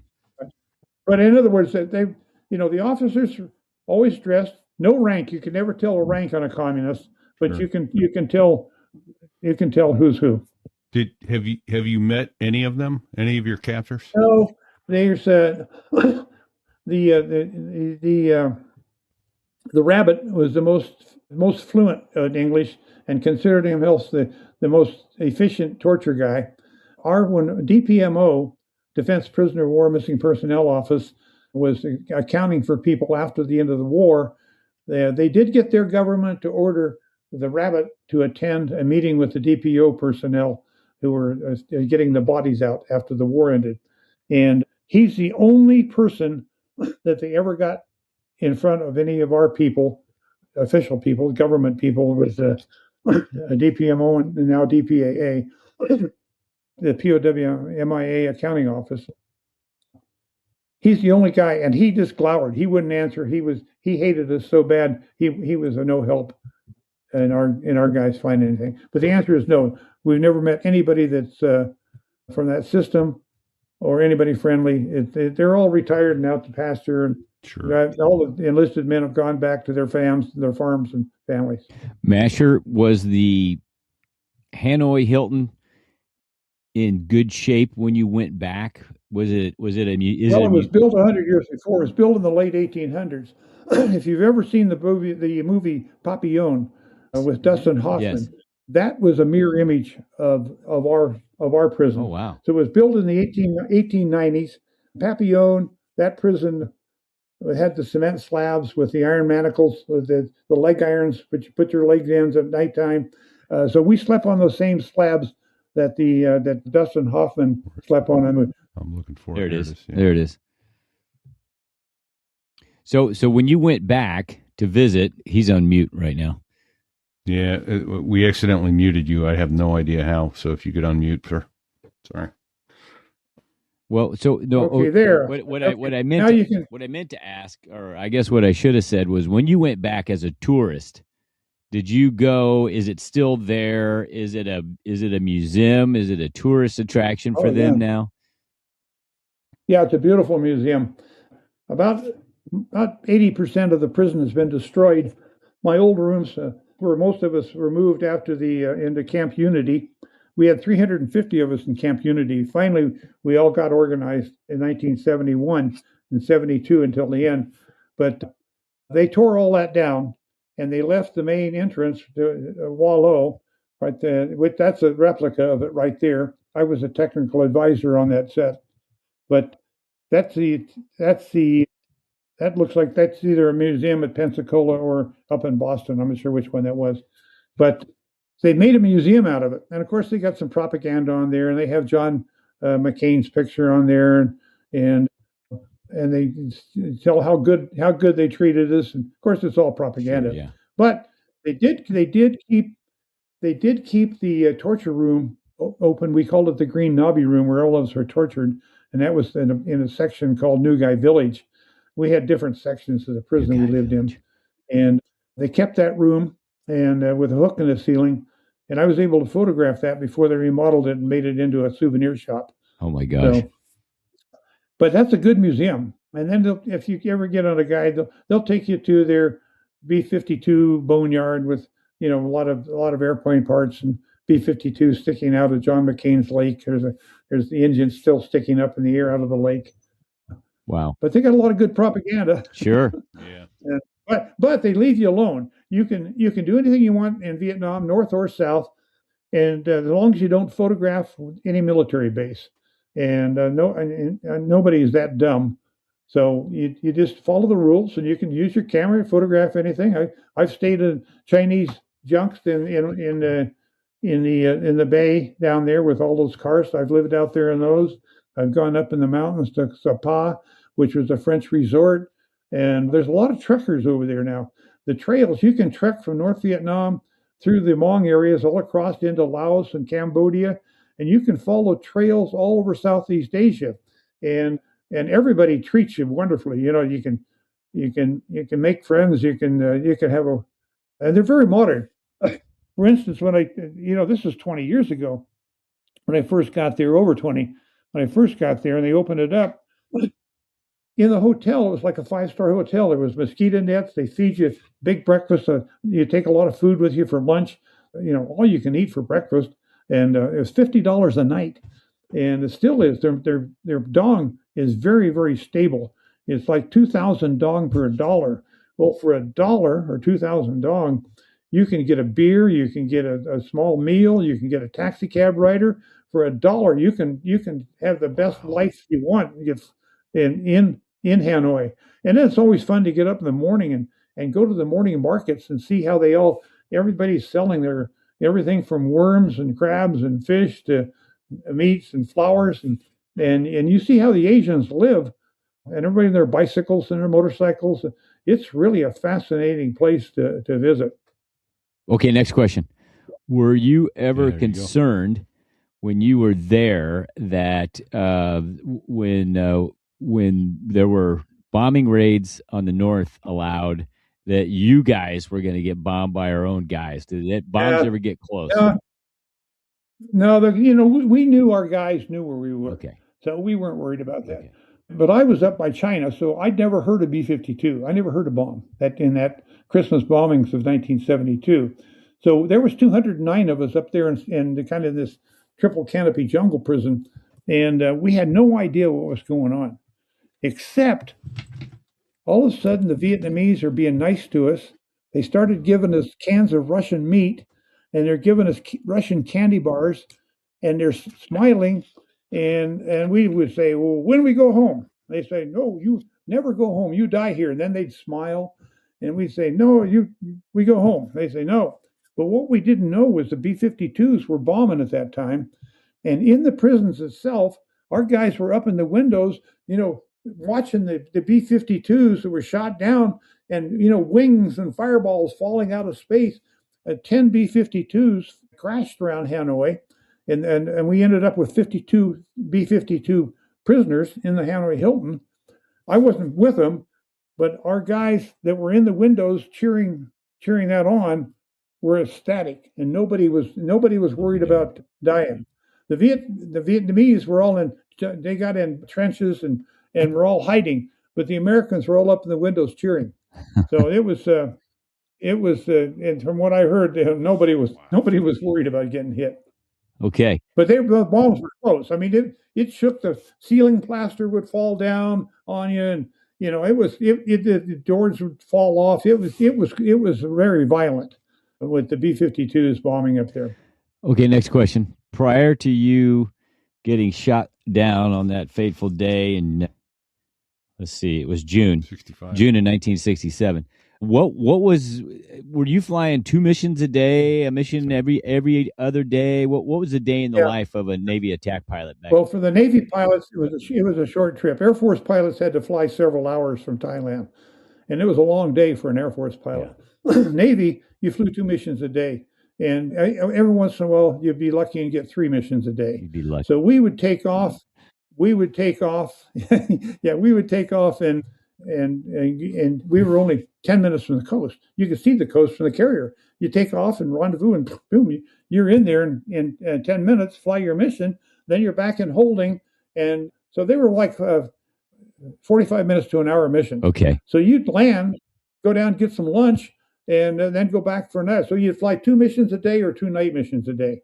And the night missions, the carriers, we operated 24 hours a day. You split your squadron in half. So half the maintenance crew works days and half the maintenance crews and the bomb loaders work nights. So, and then all the pilots, you split them up 50-50. So you're either flying 2 missions during daytime or 2 missions during nighttime. Okay. Any concern back then with when you were going up, especially, bombing bridges or whatever in the north with MiGs? Any concern getting jumped by MiGs? Did you see? Yeah, they MiGs? were up there. I heard they called one on my tail once, but I had the nose down, going to the coast as fast as I could, because I was an attack pilot with 50 rounds in an A-4, and I was no match for a MiG. So I got out of there as soon as I heard MiG. I turned and ran as fast as I could. I didn't want to see a MiG. That's the only MiG I knew that was even close to me, was somebody that said was on a vector towards me. I wisely got home. What did hit you? Do you know?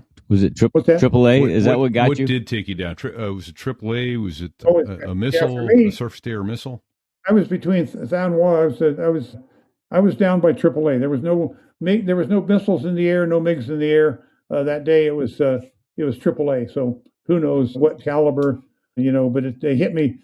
After I pulled out, I dropped my bombs when I was pulling out, ready to jink. But they got me just as I was starting to jink. Damn it. Zigged when you zagged? Yeah. But you have to laugh for it. Here's a little bit of pilot knowledge for you. I zigged when I should have zagged. Yeah. But on the other hand, if I had zagged instead of zigged, I'd probably be dead. I would have made the bad. So I'll say, well, I made the right decision. I zigged when I should have zagged. And we'll just leave it at that. So, and we had a lot of, I had one roommate, an Air Force guy who was in there, and he says, I can't remember a thing. I woke up, I was surrendering. They had tortured me. I was on my knees with my hands over my head, and I was saying, I'll talk. And that's all I remember. Well, years later, about 5 years later, a guy comes in and says, oh, I was flying the day you were shot down. And he said, well, how did I get shot down?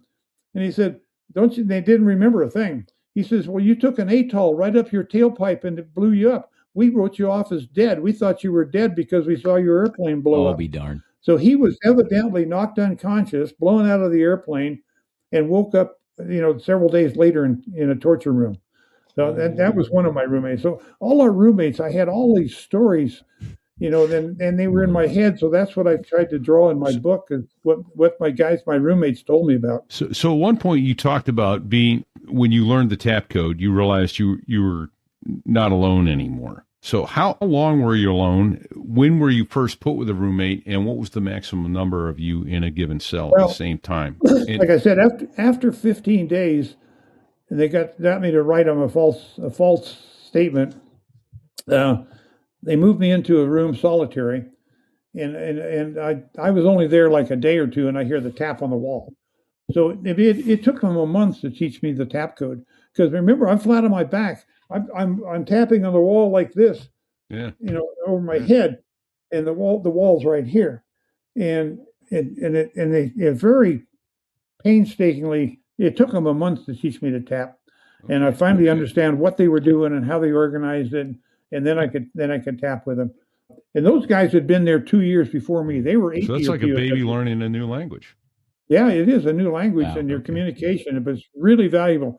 As a POW, you've got to have support. If you're in there alone and your family doesn't know if you're dead or alive, it'll drive you crazy.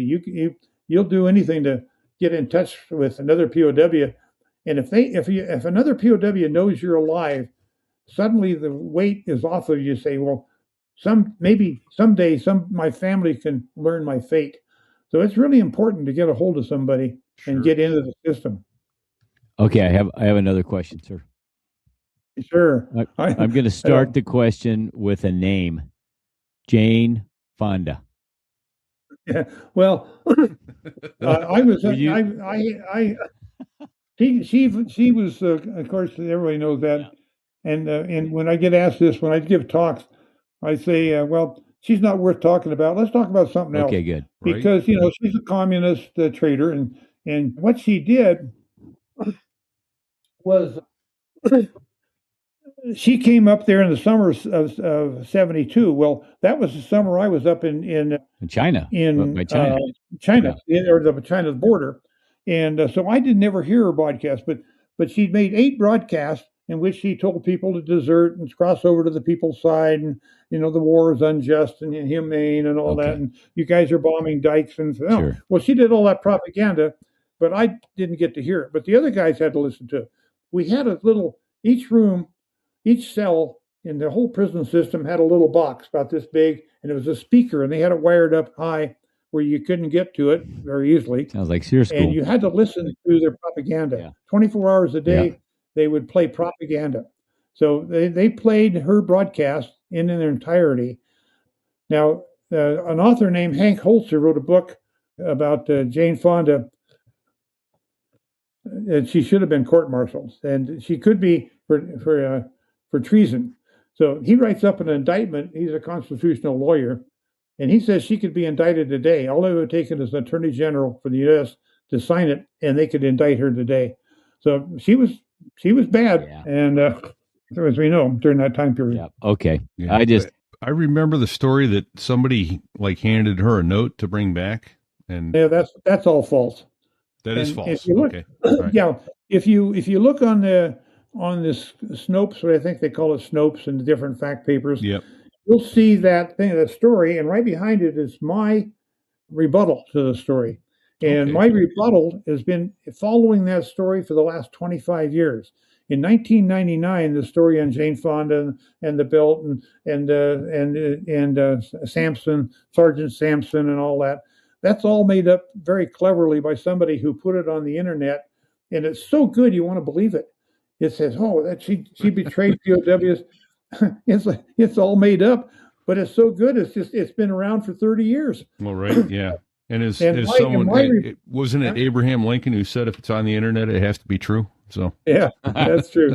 Yeah. So anyway, but here's the real story. She did a tour of propaganda in 1972, and she ended up coming to some ministries downtown, defense ministries. She never visited the prison. She never went inside of the Hanoi Hilton, for instance, but she did show up in this ministry. Now, one of my classmates, class of 62, was one of the 6 guys that DV went in and grabbed them out of each room, 6 individual rooms, told them to put on their long sleeve shirt. They would do this. That means put on your long shirt. Okay. And they took them downtown, and they walked in, and there was a table, and they were ordered to sit down. So the 6 guys sat down. They didn't know each other, and they were talking, who are you across the table? Why are we here? And in walks Jane Fonda. And she did sit down with them for a while, and she did talk to them and say, "How are you doing? Are you okay? And any message I can take to your family?" And my classmate said, "Yeah." He says, "I broke my arm when I ejected in 1971, but my arm is doing much better. It's okay. You can tell my family I'm okay." And she said, "Okay, I'll tell them that." And she did. So basically, she took any message they wanted to send home, and she left, and then they put those guys back in their room. So that was the extent of any interaction with POWs with Jane Fonda. And she writes about it in her book, My Life So Far, which is, to me, is from what I know and talking to the guys, it's accurate. So she, had a lot of words, but she didn't cause anybody any harm. Okay. Interesting. Well, thanks for clarifying that. Yeah. Yeah. And let me just finish to say, I did we can go back and forth. It's no problem. But after I got my master's degree, see, they wanted to kick me out when I got out in 1973, January, February, March. I got March 4th. We spent 3 days in Clark Air Force Base where we all got emergency. The dentist worked on our teeth because most of our teeth were broken out because there was rocks in the white rice. And when you bite down on a little white rock in the white rice, it breaks out your fillings and breaks off your teeth. So they worked on us for 3 days, day and night, giving us uniforms that fit and shoes that they had gone to your house and your family and gotten the correct shoe size. We had tailors and dentists all over us for 3 days, getting us in good shape to go back and meet our families. So, but what I wanted to say is we all got back. And I got back, the Navy says, well, and they looked at me, and they said, we're going to give you a medical discharge for the Navy, and you're going to be making $350 a month for the rest of your life. Ooh. And I said, Hold on a second. All that money. Hold on a second. I Yeah, realize this was that back too. in 1973, but that just doesn't seem like very much. Wasn't very much. So I said, no, I'm not going to accept that. I said, at least I want a master's degree. I don't want to get kicked out of the Navy without at least a master's degree. Can you put it off a year? And they said, okay, we can put that off of a year and a half. And I did go up and get my master's degree. Right after I got my master's degree, I got a nice letter. Oh, dear Commander McGrath, Lieutenant Commander McGrath, show up for your medical board. Holy shit. So I had to go to Pensacola and I had to sit. Got the nammy whammy, didn't you? Yeah, I walked into this long room, and here's a medical board. I mean, it seated about 8 people, and there's a green tablecloth, and you know how they lay all their stripes on the table. Yeah. So here was gold stripes all across the table with about 6 guys glowering at me, and I said, "Oh shit, what do I do?" So by this time, I'd made my mind. I said, I'm thinking you don't much care about a few stripes across the table after 6 years in Vietnam, Hanoi. So what are you going to do? Yeah. Send me to Hanoi? What are you going behind me? And what are you going to do to me? ceiling? Yeah. So what I did. How'd that go? So what I had done for 6 years is my own physical rehab in Hanoi. I was doing fingertip push-ups on a broken arm, ignoring the pain, and I was doing one-arm chin-ups because I was down to my wrestling weight at 145. And so I've been, I could do 1,000 sit-ups, 1,000 leg raises without deep knee bends, because I was in pretty good shape. So I got in there and I said, well, I'm going to give these guys my John Wayne speech. So I gave them a John Wayne speech that brought tears to their eyes. I said, I'm not a cripple. I'm a Navy warrior. I want to fight for my country. I want to lead men in battle. I don't want to be kicked out as a cripple. I can do 100 push-ups and 40 of them on my fingertips, and I can do 18 one-arm chin-ups. I said I can grab a hold of that frame on that door, and do chin-ups right here. And I reached up and grabbed the door frame, and they said, "Get down off there." And he turned around and said, "You got anything else to say?" And I said, "No, sir. I want to serve my country." And they said, "You're dismissed."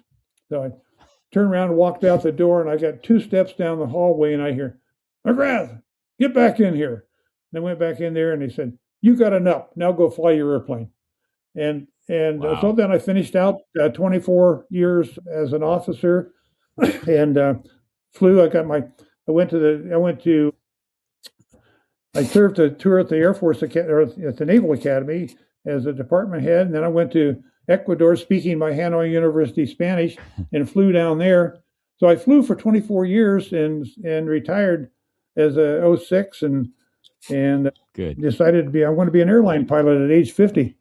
That's outstanding. Well, That's fantastic So- indeed. But I could keep asking you questions for about 17 Right, days. all night long. Yeah. I don't mind sharing. You can tell I don't mind talking about it. And I never charge money when I go talk to high schools or universities or groups, because I know people are curious. This is an unknown time and a different generation. And you hear about Stockdale and Reisner and Bud Day, and I know people are really curious, so I don't mind sharing, and that's why I hope you guys learned something tonight. That, oh, hey, there. Oh, hey, who's that fat guy with the funny belly? Well, there's that. Know. You know, what you, yeah. I don't think you understand, and I could be wrong, but I don't think you understand the level of respect that we have for those of you who have suffered more than anyone should ever be asked to for their country. What you endured and did so with grace and good cheer, and bring it back to help others learn that, you know what, this is duty. Yeah, thank you. That's duty is big, and it's putting country before self means something, and it's a rare quality, and it's rarer and rarer anymore. Thank you. So yeah, we're just honored to be in your presence. Oh, hey, go back, Sticks or Bago. Yeah. Yeah. So this is a picture of your coming home. Well, can you see that? She's in the other room. She's a little older hunk now, but she's still with me. She's put up with me for 66 years. This was taken a couple of days after I got into thing. I left my wife with a 2-year-old and a 3-year-old. Wow. In 1965 when I went on cruise, and then for 6 years or 3 years she didn't know if I was dead or alive. And finally they got a list out with most of the names on it. They found out I'm alive, but then another 3 years go and you don't know if they're ever coming home at all. So it's just a big mystery. Yeah, that's rough. And that's the other half of the story is the women that stuck by these guys for 6, 7, and 8 years. Now there was a few divorces in there, and Everett Alvarez's wife went to Mexico and got a Mexican divorce, and there's a few stories like that are overplayed, but overall, over 50%, more like 53% of the guys are still married today to the same woman. So our national statistics are as good as the national average, and I was lucky enough that my wife stuck with me and put up with all that shit. It was so bad. Is there a POW wives group? Are they are close to being as sorority as you are fraternal? No, they kind of lived in different bases and different things. Okay. And like the Air Force, they abandoned their wives. The Air Force said, well, your husband's missing in action. You've got to move out of base housing if you're in it, and you're on your own. If you want to live on a government housing, we have this barracks out there by Yuma, Arizona, in the desert, that we can put you in a square building, and you can live in that square building in the middle of the desert. Of course, nobody ever took it up. The Navy was different. The Navy said, okay, here we're giving you a legal officer, giving you a CACO officer, which is a casualty officer. Casualty assistance, you can stay on base housing as long as you want to. And the Navy ended up taking care of the Air Force women. Wow. And because in those days, the women couldn't get a credit card without your signature. They couldn't buy a car without your signature. The husband, they couldn't buy a house without. Bring your husband in to get that. Yeah. And so the women were going through hell, and a lot of them couldn't get their Air Force and Navy pay. The pay officers say, well, he's missing in action. We can't give you his money. And they said, and they had kids, and I mean, it was hell for some of these women. So that's another part of the story that's written about in books, and it's not pretty. And no, that's but I was going to ask which was worse, getting your arms tied behind your back and hung up, or rooming with an Air Force guy, But yeah, you might. Yeah, most of the Air Force guys, they had 334 Navy Air Force pilots. The Navy had 152, so they outnumbered us about 2 to 1. Okay. So most of my roommates were, but of course they had 2 people in those airplanes. They couldn't, one person to get lost. They had a guy in the back seat in the Air Force airplane with the banana. You ever hear about the banana? The guy in the back seat has a banana on a stick, and he holds it out in front of the nose on the front seater, and of course the front seater turns towards the banana. So that's how the back seater tells him where to go. But the Navy, we didn't have the guy with the banana. Yeah, well, You knew how to fly an airplane, for crying out loud. You're flying it off in an aircraft carrier, and you're all by yourself. So, But back at home, you had electric banana navigation peelers. Yeah. I'm sorry. Okay, well, I'm sorry. let me tell you Nash. guys an aviation story which you'll all recognize, or the pilots will for sure. In your life, I ended up with over 750 carrier missions, daytime, nighttime, all weather, pitching, seas, storms, weather, uh, While vertigo, you're on that big statistic, how fuel many light. hours in each airplane too? Well, not too many because we had short missions in the Navy. We count missions; they count hours. He There had.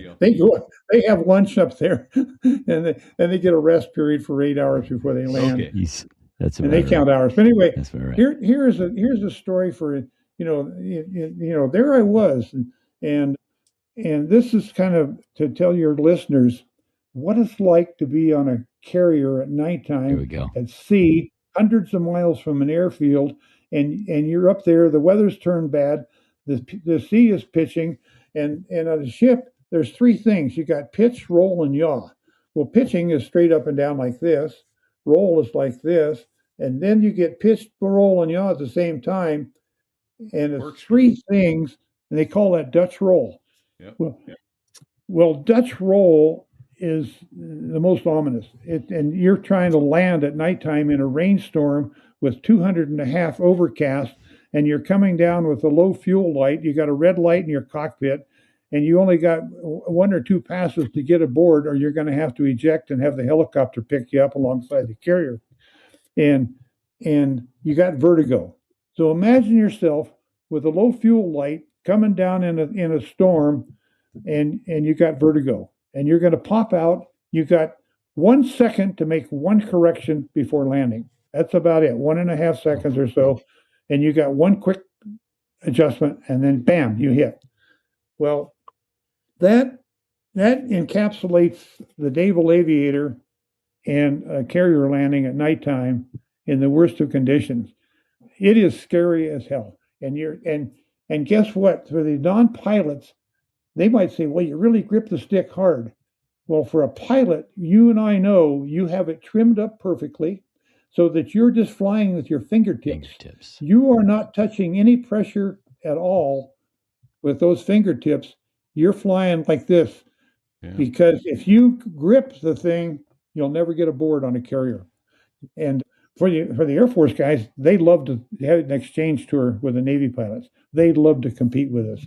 And one of my POWs up there was an Air Force pilot. He was shot down in a Navy F-8 and captured from a Navy squadron on an exchange tour. His name was Bob Abbott. And the Vietnamese are always confused. Why is an Air Force officer in a Navy airplane on a Navy carrier? They never quite understood that. But anyway, I just kind of wanted to describe to your listeners that, it sounds terrible, but we all take it as a challenge and it's fun. Of course, our wives don't understand. You get out there in a carrier, you don't worry about things back home. You just worry about where's the cake and where's the food and where's my bed to sleep and where's my airplane to fly. It's right. It's time to get some sliders. Time to go fly. Yeah. And what's the movie tonight? Yeah. Yeah. What's the movie? Well, and that you just brought up something, Masher, and I bet you can say, spot on.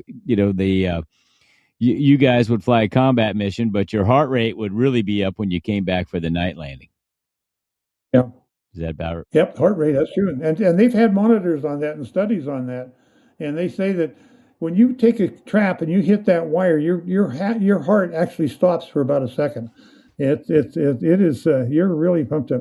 I'm gonna tell you about the word bingo. Oh, bingo is a story we all love. And I was a lieutenant out there, and I was off the coast of North Vietnam, bad weather, 200.5 overcast, and I'm coming down, and I hit an OK3 wire. Every pass is graded, and there's a hook skip, boom, and I'm off into the clouds with a hook skip number 3 wire. They come around again, hook skip. They're watching the hook is hitting in the correct spot, but it's not catching the wire.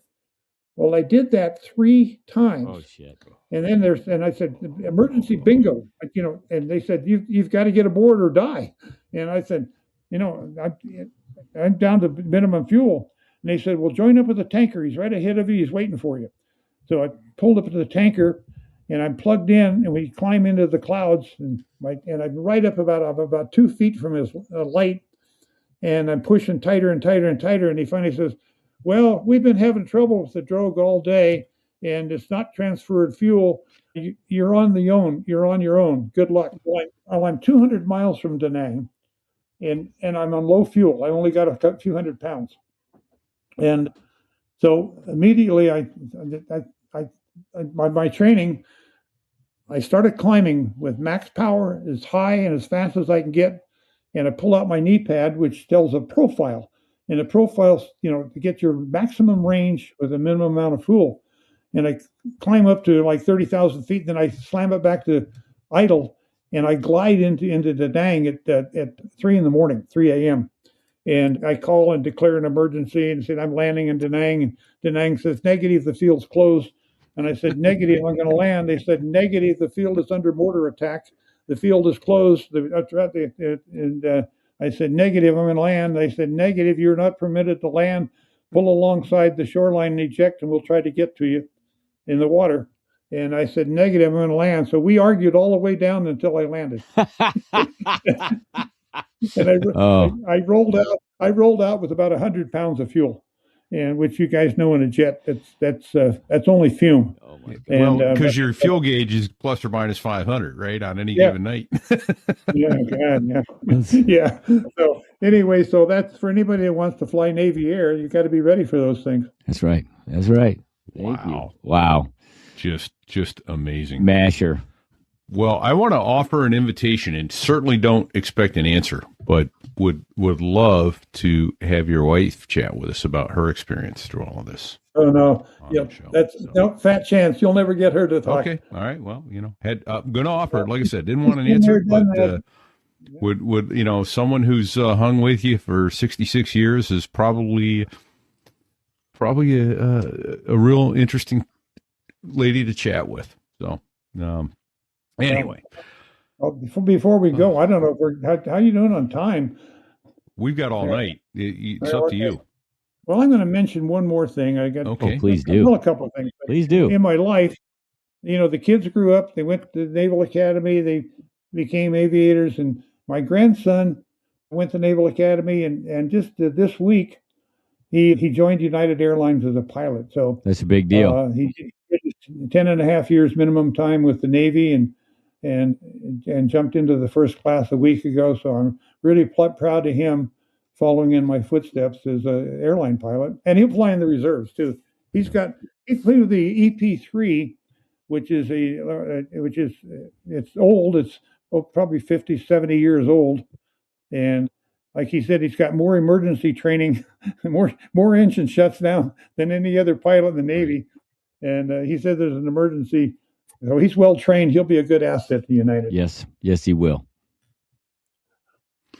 Well, how did that feel, having a grandson go in as a Navy pilot, having your experience under your belt? What was that like? Well, of course, you're very proud, and of course the girls in the family saying, "Oh, the pilot sounds dangerous," and the girls are not too happy. But for the guys, he's proud. And that's a real accomplishment to become a naval or Air Force aviator or Army aviator. That takes a lot of dedication to become a pilot, and not everybody can do it, and not everybody can afford it, or have the background or the ability. It's if you're not meant, you guys know, if you're not meant to be a pilot, you should not be there, because you're going to kill sooner or later. You're going to kill yourself or somebody else if you're not comfortable at being a pilot. If you're trying to force yourself into an occupation because everybody else does it, or for some other invalid reason, that's a recipe for disaster.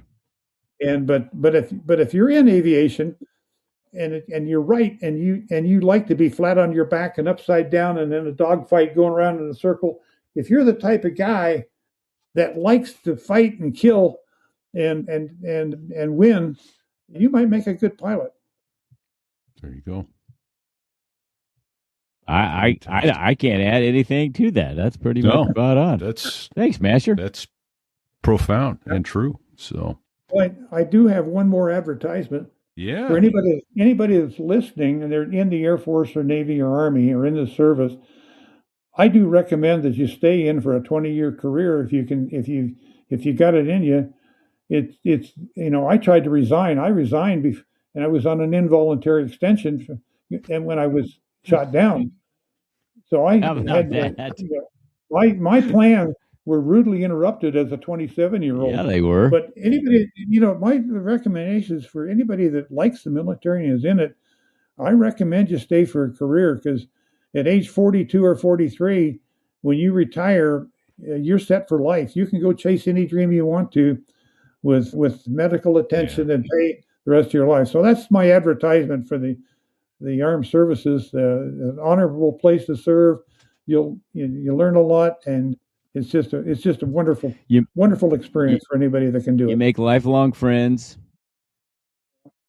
Just you do. Oh my! And you get to do things that nobody else gets to do. Now, I have a little story I tell people, that some people get out to chase the dream and make $1 million when they're 30 years old, and the other guy plugs along in the military. Well, you all meet when you're 45 or 50, and you say, who did the best in life? Who accomplished the most? Who was most settled? And it's always the guy that stayed in the military. Sure. The guy that got out to chase his dream, 20 years later, he'll say, I wish I would have stayed. And that is a statement you'll hear from the people that jumped out to chase their $1 million dreams. They'll all say, I wish I would have stayed. And I'll just leave it at that. I can concur. With 16 good years, I wish I would have stayed. The whole lot of things would be a whole lot different and better for me in many ways now had I stayed. But so Masher, you didn't know it. Yeah. Masher, can we get a little closure to the "So There I Was" opener? So you are spinning rapidly because your stick's frozen. You're heading towards the ground. You eject using the lower handle. You had some serious flail injuries. What happened when you hit the ground? What happened? Well, that'll complete the story of how did you get your knee in place? Because when I hit the ground, all of a sudden I'm suffocating, I'm moaning, and I don't know why. I'm semi-conscious, and I can't breathe, and I can't move, and in my brain I'm semi-conscious, but I did get my fingers underneath my mask, and I broke the seal, so I'm breathing. And about that time, they jumped on me, and there's guys with knives on me. I had a knife in my throat. They're cutting my clothes off. They cut my G suit off. They cut my survival vest off. They were hacking at me with machetes. Oh shit! And stripping me, and I'm still kind of coming out of it, and I hurt, but I don't know why. And after they stripped me down naked, they stood me up, and I hear them say, "Ooh!" And as I collapsed, my knee was out of joint. It wasn't in like this. It was like this. Oh, geez. So my leg is out like this. And I hear them go, ooh.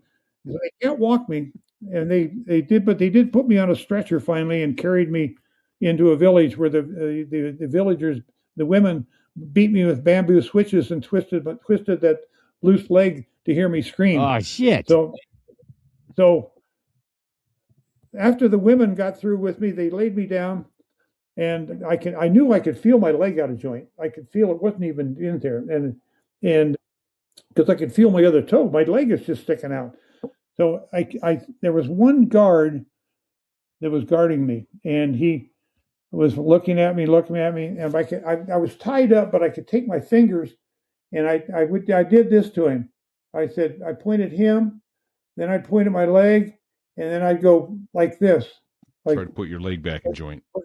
Trying to signal. And that guard with just a rifle, probably 18, 19 years old, he put his rifle against a tree. He sat down. And no medical training, I'm sure. He put his foot in my crotch. He put my foot underneath his armpit, and he gave a big push, like a pull, and he popped that leg in straight like Oh that. my gosh. Now it's loose, but it's lined up. It's no longer like this. Yeah. And he pulled it. Now I tell that story to a doctor, and the doctor says, "Oh my God, you could have died," because it turns out that there's some type of vein or artery that goes Yes. through the center of this bone Yes. and through this bone, and and it's pulled, it's stretched, and the doctor told me once. He says that's why on a football field, if you have a football player on a football field, you don't try to relocate the knee on the football field, because if you pull it, there's a chance that it scrapes and you rupture that artery. Is either, I think it's probably an artery, not a vein. And if you rupture that, your leg will swell up and you'll die. You'll just bleed to death. So when he did that, he jerked it hard enough that it cleared and it went together, and it didn't rupture the artery. So the doctors, you tell that story to them, and they say, "You're lucky to be alive." So Styx is in the background. He's a nurse practitioner, and he calls it the popliteal artery. And yeah, that's a thing. Popliteal artery. Yeah. Book. Yeah. Well, then I did so much exercise. Well, I couldn't use that. It took me a year to walk, and then I did so much exercise in Hanoi that I strengthened those muscles that I used muscle power to hold my leg together and get back on flight status. I was pretty strong. I could do one-legged, deep knee bends, and so I really worked those muscles hard, and that lasted me until about 20 years ago when it all started collapsing. But now I have a Smith and Nephew. I call it a Smith and Wesson knee. They reconstructed it. They cut off my two legs, the top and the bottom, and they cut these off, and they built me a mechanical knee with flat plates like this that work like this. And damned if I don't have a great 20-year-old knee. It's just, I can do anything I want: ski, hunt, fish, jump. I got this. Should have done that 50 years ago, huh? Yeah. So that, and we have to laugh. That's the best part of my body. It's the only thing that doesn't hurt. but that was a pretty serious injury, and they didn't know the anterior and posterior cruciates were snapped off until they got in there and operated. And the doctor said, "Did you know you have those? They're all shriveled up and gone. Did you know that?" And I said, "I had no idea." But evidently, that's what happened during the ejection when that spin. Wow. Well, okay. Amazing. Wow. Well, repeat hit on this already, and I just want to reiterate. Thank you so much for your service, Masher. Yeah, well, and sharing your stories with us and all of our listeners. Indeed, we're deeply grateful to you. Yeah, humbled by your presence, and thank you indeed for your service. You're welcome. And thank you. Thanks for inviting me to join this group. I hope, I know you're aiming it towards people that are interested in aviation, and there's a lot of POWs that were hurt more than me and went through just as much or more than me. So I'm just kind of the average guy that was part of the team, and that's who we are. We were a team then, and we're still a team today. Boy, look up the definition humility in the dictionary and see that, huh, Vic? Hey, Masher, would you give the website while we're talking? Would you say your website that? I've been the POWs when we got back, we organized into a 501c19, and people say, "What's a 19?" Well, if you look it up, it's the same as a 501c3, but 19 means veterans. So we're a veterans tax exempt. We did that in 1973 when we got back, and so we're a pretty tight organization today, and we have a website which is I'm a historian, so I am a historian. I was a 2-time past president of our 501, and now I'm the historian because I know where all the bodies are in all the closets and all the secrets, so they won't let me go. So I took all my research papers. There's 212 of my research papers that I have, about almost half of them on the internet on a website. And if anybody wants to know anything about the POW, who's alive, who's dead, which squadron, anything at all about the POWs from the Vietnam era, you can go to my website, and it's just a server like www. One word is VietnamWarPOWs.com. And I'm going to repeat that. VietnamWarPOWs.com. Yeah, VietnamWarPOWs.com. Yeah, And you're going to see all of my site. papers. You're going to see about 200 books written by and about us, including mine. And you can buy those right on the website off the internet. And you can read all about all of the POWs, and you get the biography of all the POWs too. My biography, everybody's biography.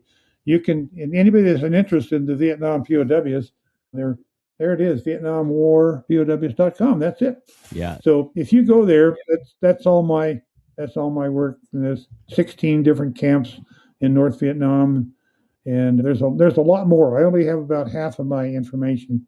I'm still working on putting the rest, and I'm building this for posterity. 100 years from now, all of us on this broadcast, we're all going to be gone. Yep. But 100 years from now, I want people to know more, the truth about what happened with the POWs. Yeah. Well, that's a lot of why we're here. Yeah, that's why we're talking about it and understand it and hear it firsthand. I go off in another subject that's happened. If I know.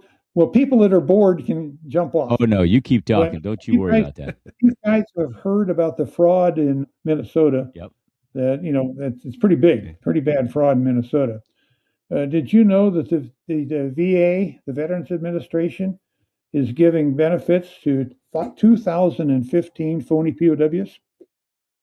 Oh, my God. That's my battle. For 25 years, I have been fighting the VA. I am the guy that's exposed the VA to the amount of frauds they have in the VA, and I have it in writing for them, and they admit giving benefits to 2,000 frauds that are not recognized by Department of Defense. The only true POWs are on my website, VietnamWarPOWs.com. You would think that they would notice that the number doesn't match up. I mean, just saying. The VA is tighter than the CIA. They neither confirm nor deny anything. And once they put a guy on, and what they do, they have a policy of we trust a applicant that says the POW is telling the truth. Wow. So they accept him without verification and put him in as a POW. Now, what that does is POWs in the VA, it moves you from Category 7 to Category 2 for care.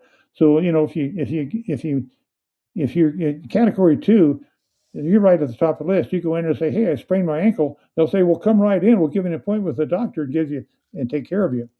But so that, and if you're a POW, you get dental care for life, and the benefits for POWs is worth telling a lie to the VA and hope they never catch you. Well, right now, I know there's 2,000 phony POWs getting benefits. Wow. So it's a sad subject. They won't change it. They won't get rid of them. And we've exposed it the Associated Press first exposed this in 2009. I can give you the link. And just last May 19th, Stars and Stripes exposed it. But hundreds of senators and congressmen know about it. But nobody will do anything about it, and the VA won't do anything about it. So it's just a sad part of our history. And you can tell I'm mad about it. I've been fighting this for 30 years. I've been fighting on getting phony POWs kicked out of the VA. So I'm well known. Stolen valor is what it is. The same thing. We're talking the same thing. It fits very closely. Yep. And it's kind of off the subject, but since I'm telling my story. And I've been fighting it 30 years on the side, past the POW adventure. That is part of my life. Yep, absolutely. A huge part. And well, thanks for mentioning that. Yeah. Yeah, and if anybody's interested in that subject, they can communicate directly with me, and I can go into more detail directly with anybody that's interested. Well, we say we land this plane, gents. I think we should. And before we completely wrap, I want to say we said thank you to you, and those are inadequate words, to say the least. But we also want to thank all the men and women on active duty, our veterans, and our first responders. Thank you for stepping up to the plate.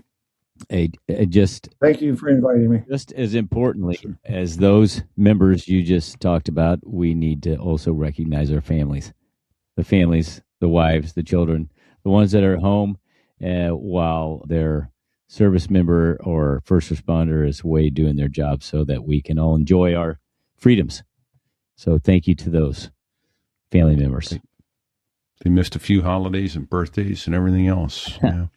Huge thanks also to Dave Hamilton for the knowledge and support and the steady hand that helps us get the show out to you every single week. Thank you, Dave, for helping make this show a reality. Our bandwidth is handled by Cashfly, and advertising support comes from Backbeat Media, also from Dave Hamilton. Both absolutely critical keeping the lights on. Absolutely. And if you enjoy the show, would you please head over to sotheriwas.us/rate and give us a 5-star rating. It helps more people find the show. And if you've got to give a 3-star rating, go find another show, give it to them, come back and talk to us and tell us what we can do to improve. Yeah, give it to somebody else. Hey, if you got an idea for a guest, a story, or a way to make a show better, email us at repeat.sotheriwas.us or fig@sotheriwas.us. Or I'm still here.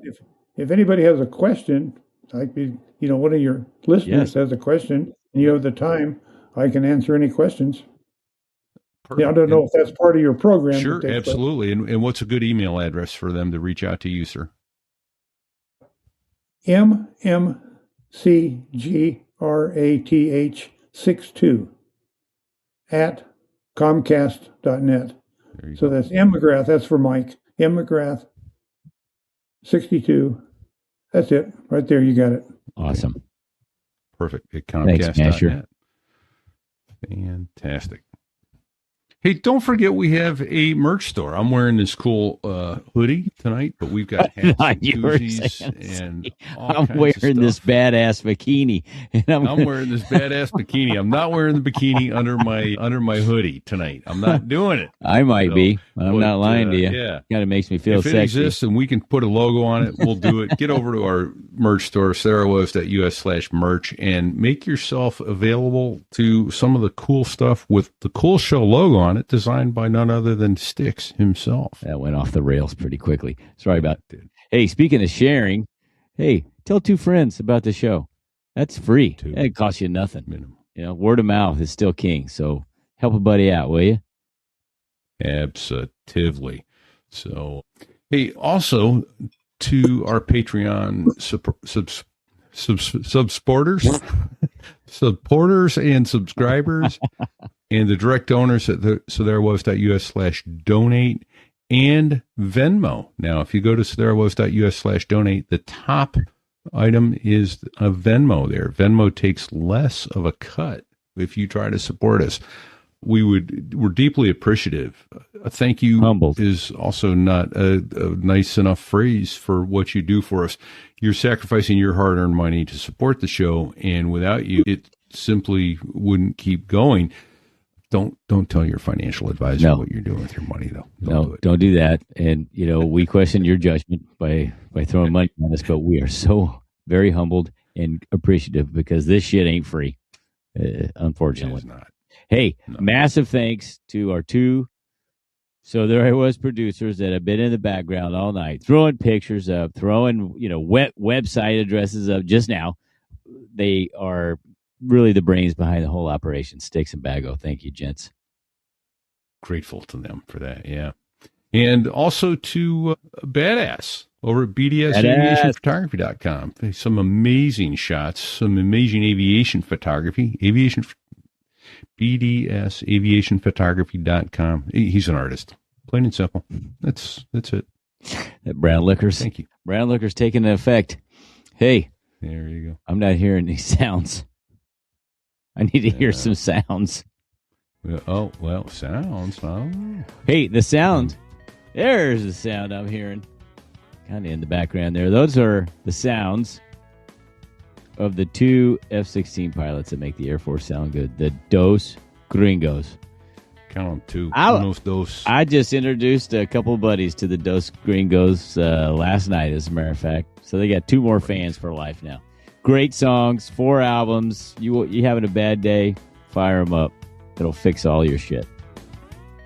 Absolutely. You can find the Dos Gringos on Amazon, Spotify, or wherever you listen to music. Great music. Go listen to it.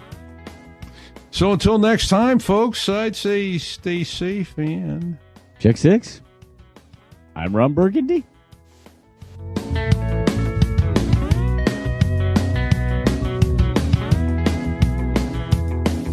Well, there I was, crossing the pond, and you could see that I wasn't exactly fond of all the shit I was wearing on that day. Now an F-16 is cramped enough, but it's even worse with all that stuff supposed to save your life. But we knew there was no way. 'Cause when you're going down the North Atlantic, man, it's over. Hold on. It's what? He said it's over. Oh boy, is this great! It is great indeed. Thank you so much, Masher.